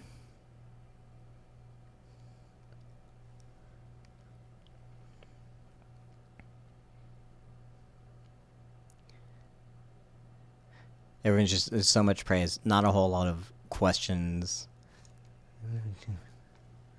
More hand-drawn effect. I don't know. I don't know that that's true. I don't feel the same way. There's some of these shots in this new one that like will look super animated. Some of it that looks rotoscoped. I don't know. Like, rotoscoping is the wrong word. It is basically the way that it is put together, or like how, like the best like one-to-one comparison that we can have of how this is done. But we don't call it rotoscoping. Obviously, it has that rotoscope feel, because the thing with rotoscoping is like you're usually animating like over the footage, and you're actually drawing frame by frame, and so you're getting a lot of these like kind of these things that are uncanny for animation, because you have these extra micro movements that human bodies do and stuff like that when it comes to rotoscoping. And that's why this is basically a similar thing where you're taking real footage and you're basically animating over it, and you're going to get that rotoscope feel. It's hard to get away from. But I do feel like I saw a comment that said like it felt more hand-drawn in the first one. I don't think that's true. I think it was so janky in the first one, and this one had elements where it just felt animated, even with the added motion. Even with that rotoscope feel, it felt better animated.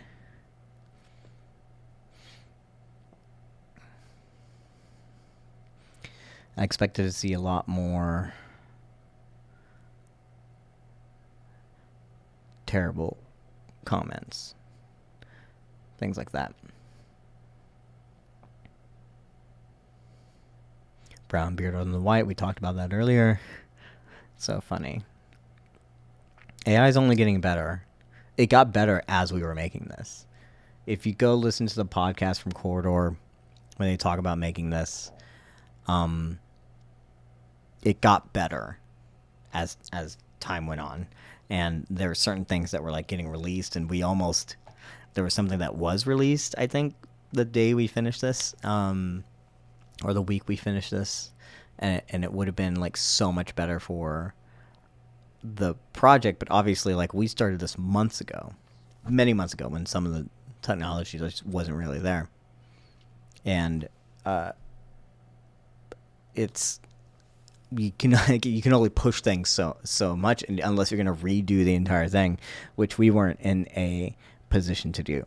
So 9 hours ago, this has gotten 100,000 views. Pretty good. Doesn't show us dislikes anymore. It got 15,000 likes.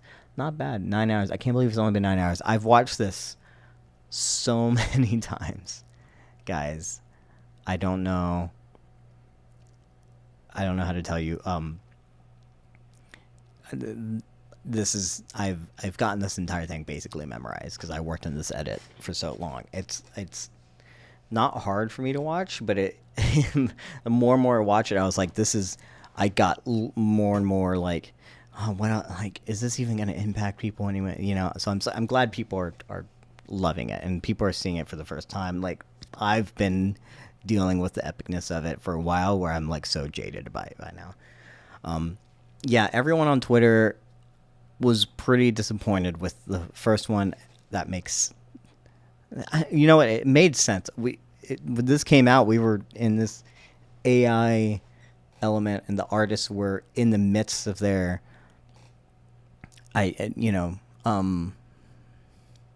no AI kind of symbol.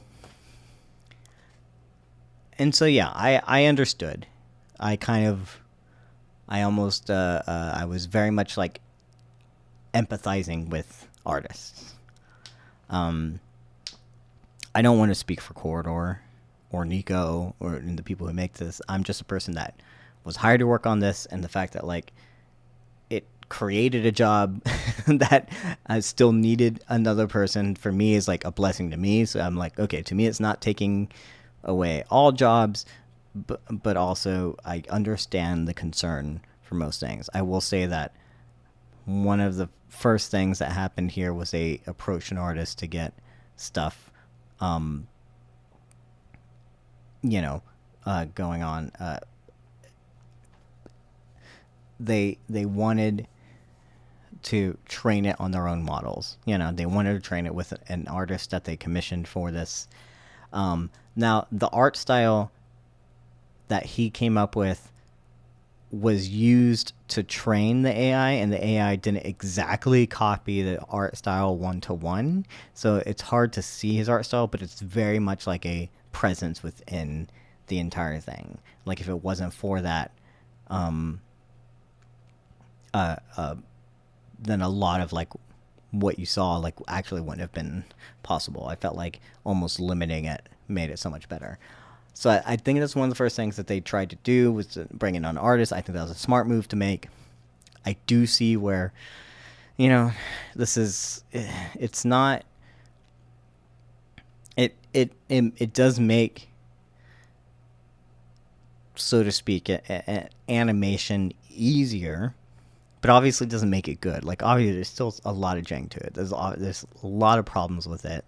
It's not going to be perfect. It is only getting better, so, who knows where it's going to be in the future. And, like, we have to, like, it's great that we're trying to figure it out.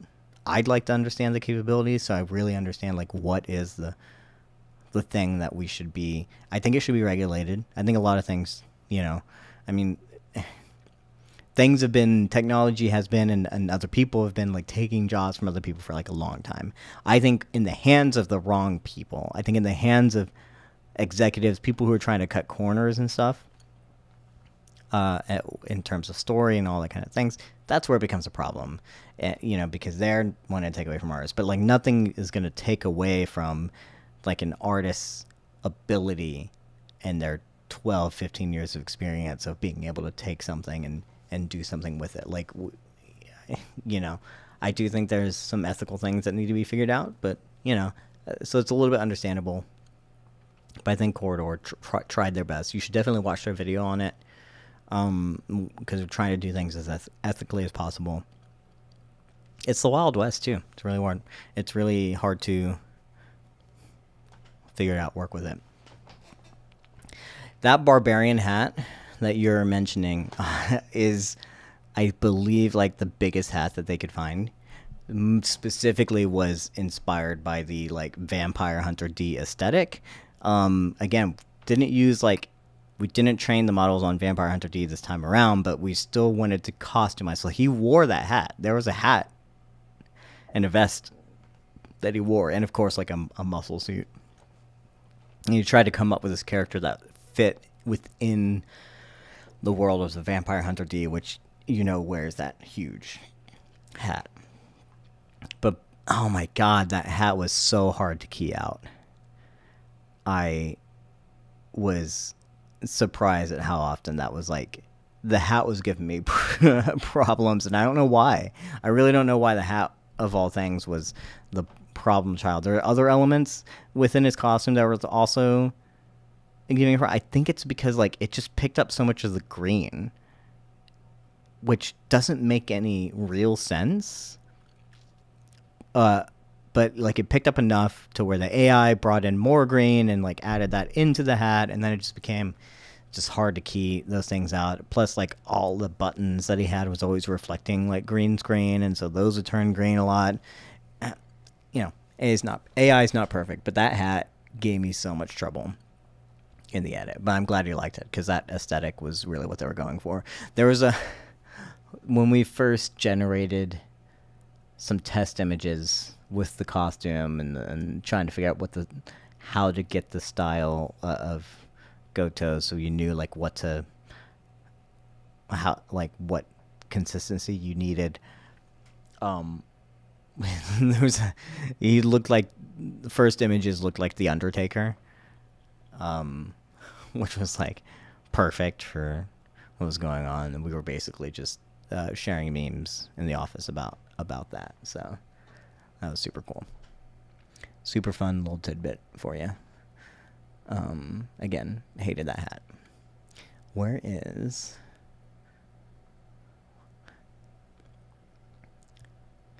else is there? Man, we've been streaming for 2 hours now. I know not many people are going to be jumping in. No one knows who I am. Again, if you do have any questions while we're here, feel free to mention them. I wish I could get this chat back to where I want it, but it is not working for me.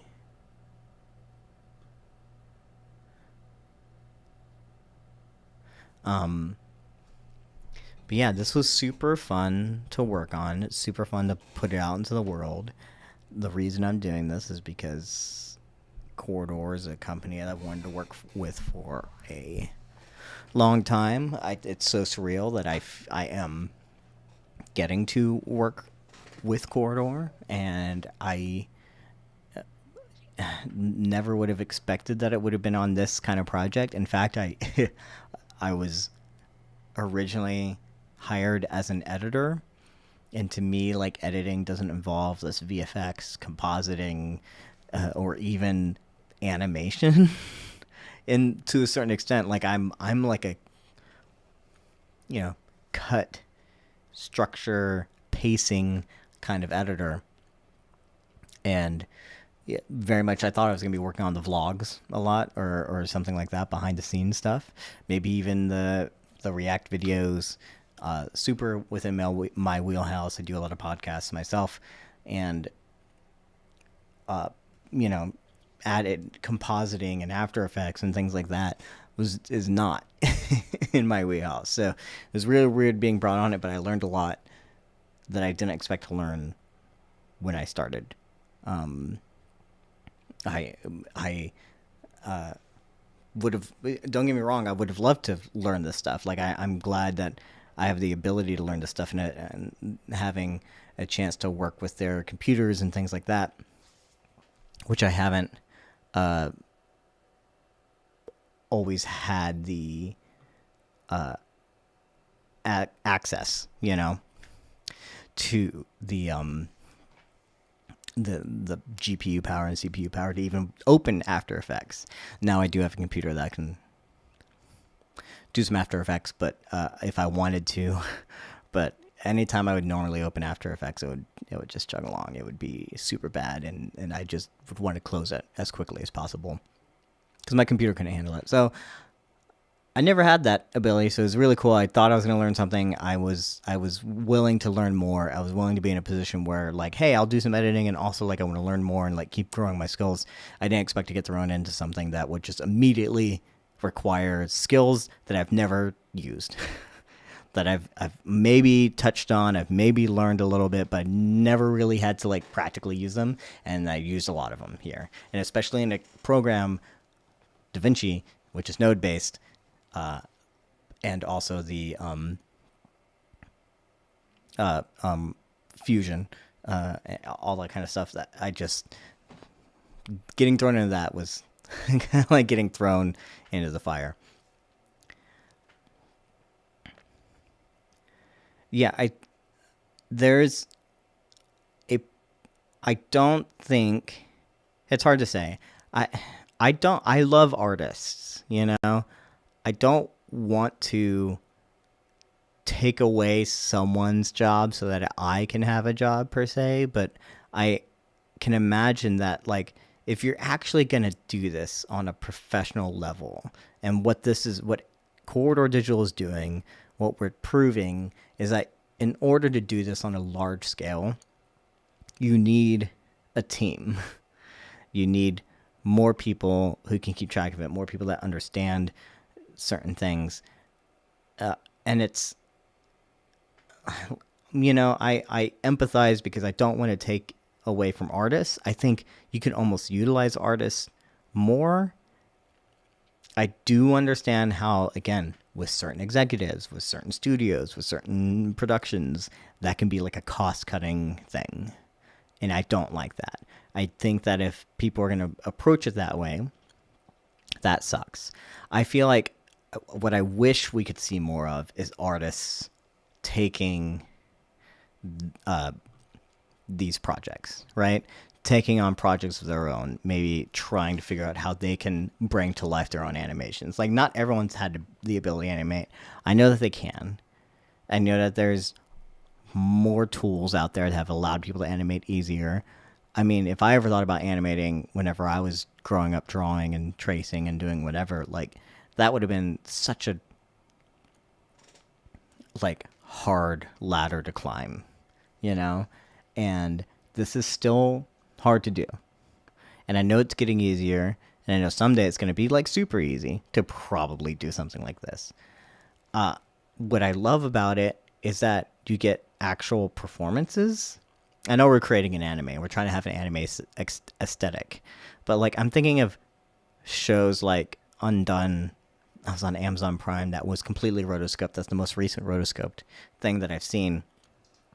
That, like, I do think they did multiple seasons, but there's such a big gap between seasons, and it takes so long to do things. And the artistry is amazing. The craft is there. the artistry is there, but imagining if you could just cut out a few steps, you know. And I know VFX artists have been doing this for a while, and it's about learning how it can make you better as an artist, that I hope will eventually be figured out, you know. Not necessarily how does it replace things, because I do think there's a lot of people that believe they can do this without any skill. I think that's bad. Like, I think you need to, like, there's a lot of skill that Gotoh brought to the table, knowledge of filmmaking, storytelling, and as well as animation, that they brought to the table, that they did this, that shows a clear line between, like, knowledge and not having it. And I think you still need that. I do think that people that are like, oh, I can generate something and draw something, like, create your own concept art, that's something, but, like, you know, I don't necessarily think I consider it art per se. I think it's, I do hesitate personally to call it that. Even if I've messed with it and understood it, I thought it was cool at first. I do think the training on people's styles, that's taking away, like, years of them. Like, developing a style is such a huge thing, you know. It's great that people have fans that want to have things within that style, but I mean, the artist is right there. Like, go have them do it. So yeah, it's bad, it's good, it's neither, and it's both. But yeah, I went on a whole little rant there, but yeah, I do think that, like, it will, if you're going to do this on a larger scale, it's going to need more people, not less. Or at the very least, like, the same amount of team. The team might just look different, you know? And as you can see, we use a person who's familiar with anime and animation and works as a VFX artist, and as you can see, did a lot of the animation on this shot, and I showed you some of his, like, still frames where he, like, went in and added some touches of anime things where he brought his tablet in and actually did some stuff. And it's like, if you don't have those artists who understand that, who can, you know, it's great. I mean, I remember when people were doing, you know, we're talking about, like, an artist had to go and, like, flip through and, like, do keyframes. You had to have a specific person do, like, the keyframes of something. And I'm not saying this is the same thing, but, like, just the ability to be like, okay, great, we can take out the in-betweener and we can just do animation and we can just, like, do these keyframes and just kind of have the computer kind of do it. That was great for artists, you know, and artists could focus on other things. You didn't need to hire an in-betweener, and it, you know, maybe it took away someone's job, maybe someone's ability to get into the industry. Maybe that's true. I don't know. I'm not an animator. But hopefully it also freed up people from not having to do a certain amount of work for in-betweens and taking hours on something, and they could focus on other things. And I'm hoping that's kind of what this also becomes. Like, you're needing new people like me to come in and understand and maybe kind of create a new job around that, but also you're able to, like, bring in artists to do things that they weren't able to do before, because now you're freeing up their time.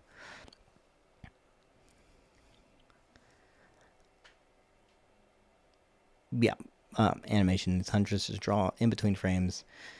Yes, same thing that I said. Like, we've already kind of solved that with certain programs, you know.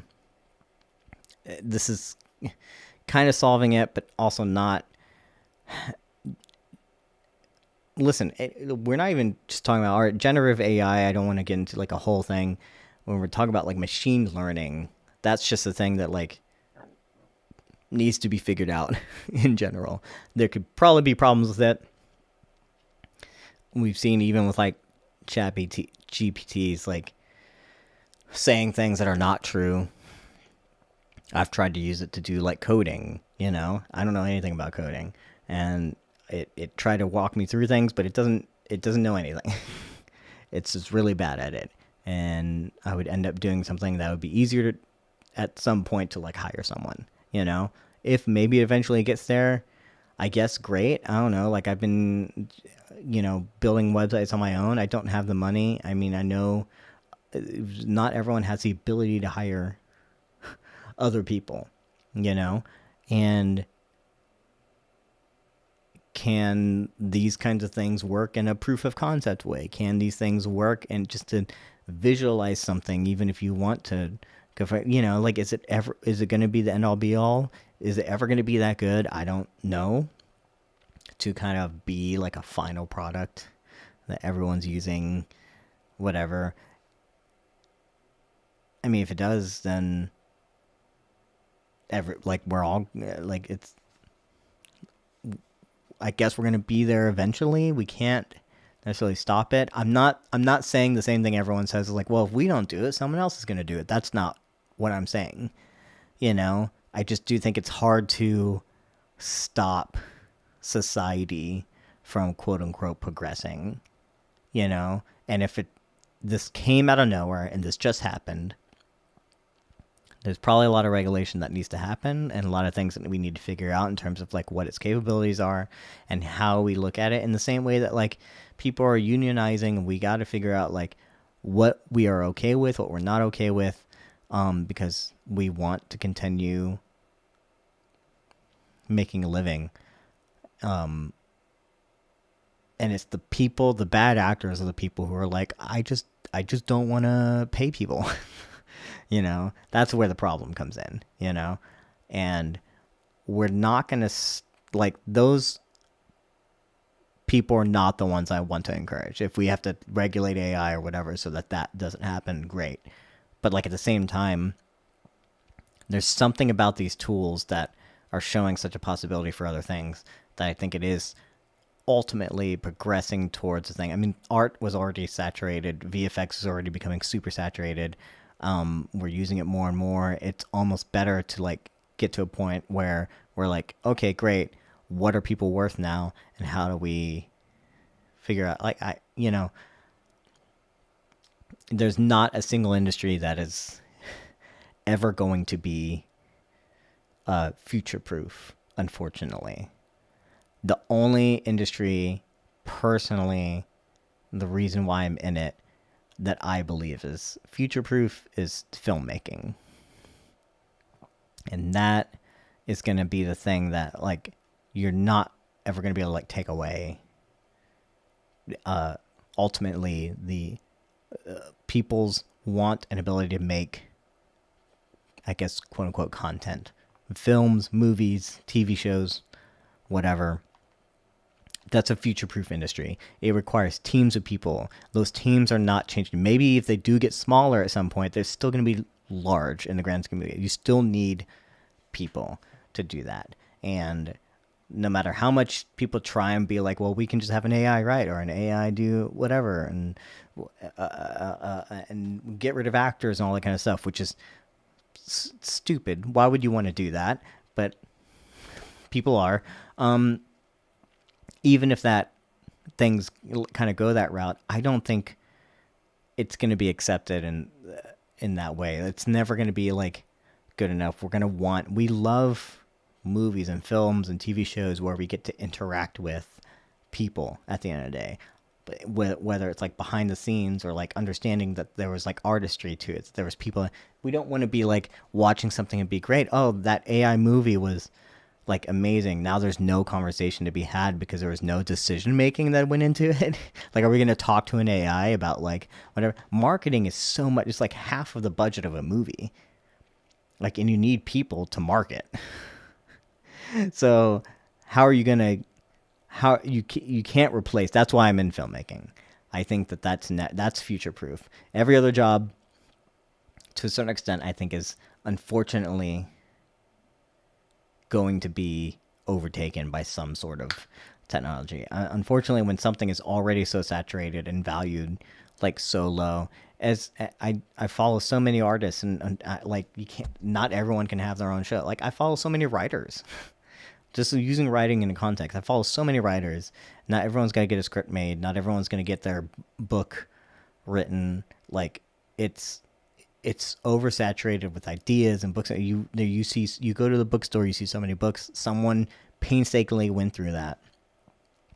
Whether an AI makes it or not, if it makes the headlines, you're going to know about it. But if you didn't know, you probably wouldn't care how many people are actually going to read it. Like, is it going to be the best thing ever? Like, I don't know. Like, it's already hard enough to get something made. Honestly, if like an AI writes an amazing #1 bestseller, I guess good on the AI. But like, if we don't have anyone to celebrate at that point, we don't have anyone to promote. Like, where do you get the right? Like, who gets the rights for that? Like, who are you buying it off of? Like, again, the person I guess who generated. I don't know.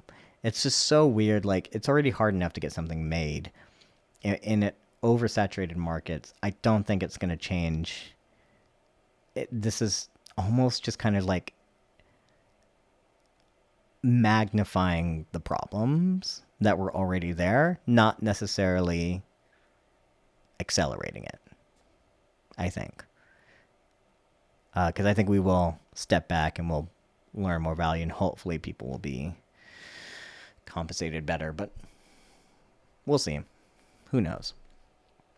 Anyway, how long have I been? 2 hours, 20 minutes. I'd say, I could keep talking, but I have been talking almost nonstop for 2 hours just because this is a live stream. Haven't had many questions to answer. I could talk more and more about AI, but again, these thoughts that I'm saying, I want to say is like, these are not the thoughts of Corridor. These are my opinions.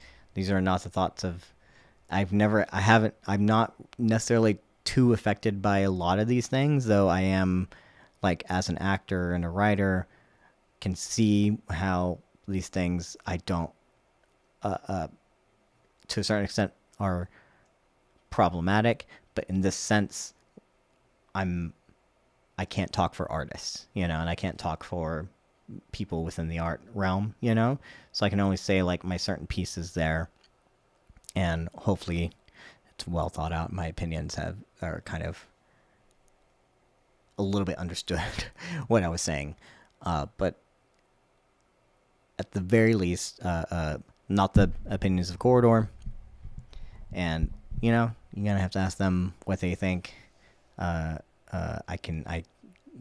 We haven't really had these conversations, but I know that we're thinking about it. I know that Nico specifically, I can say this, I think it would be great for people to know.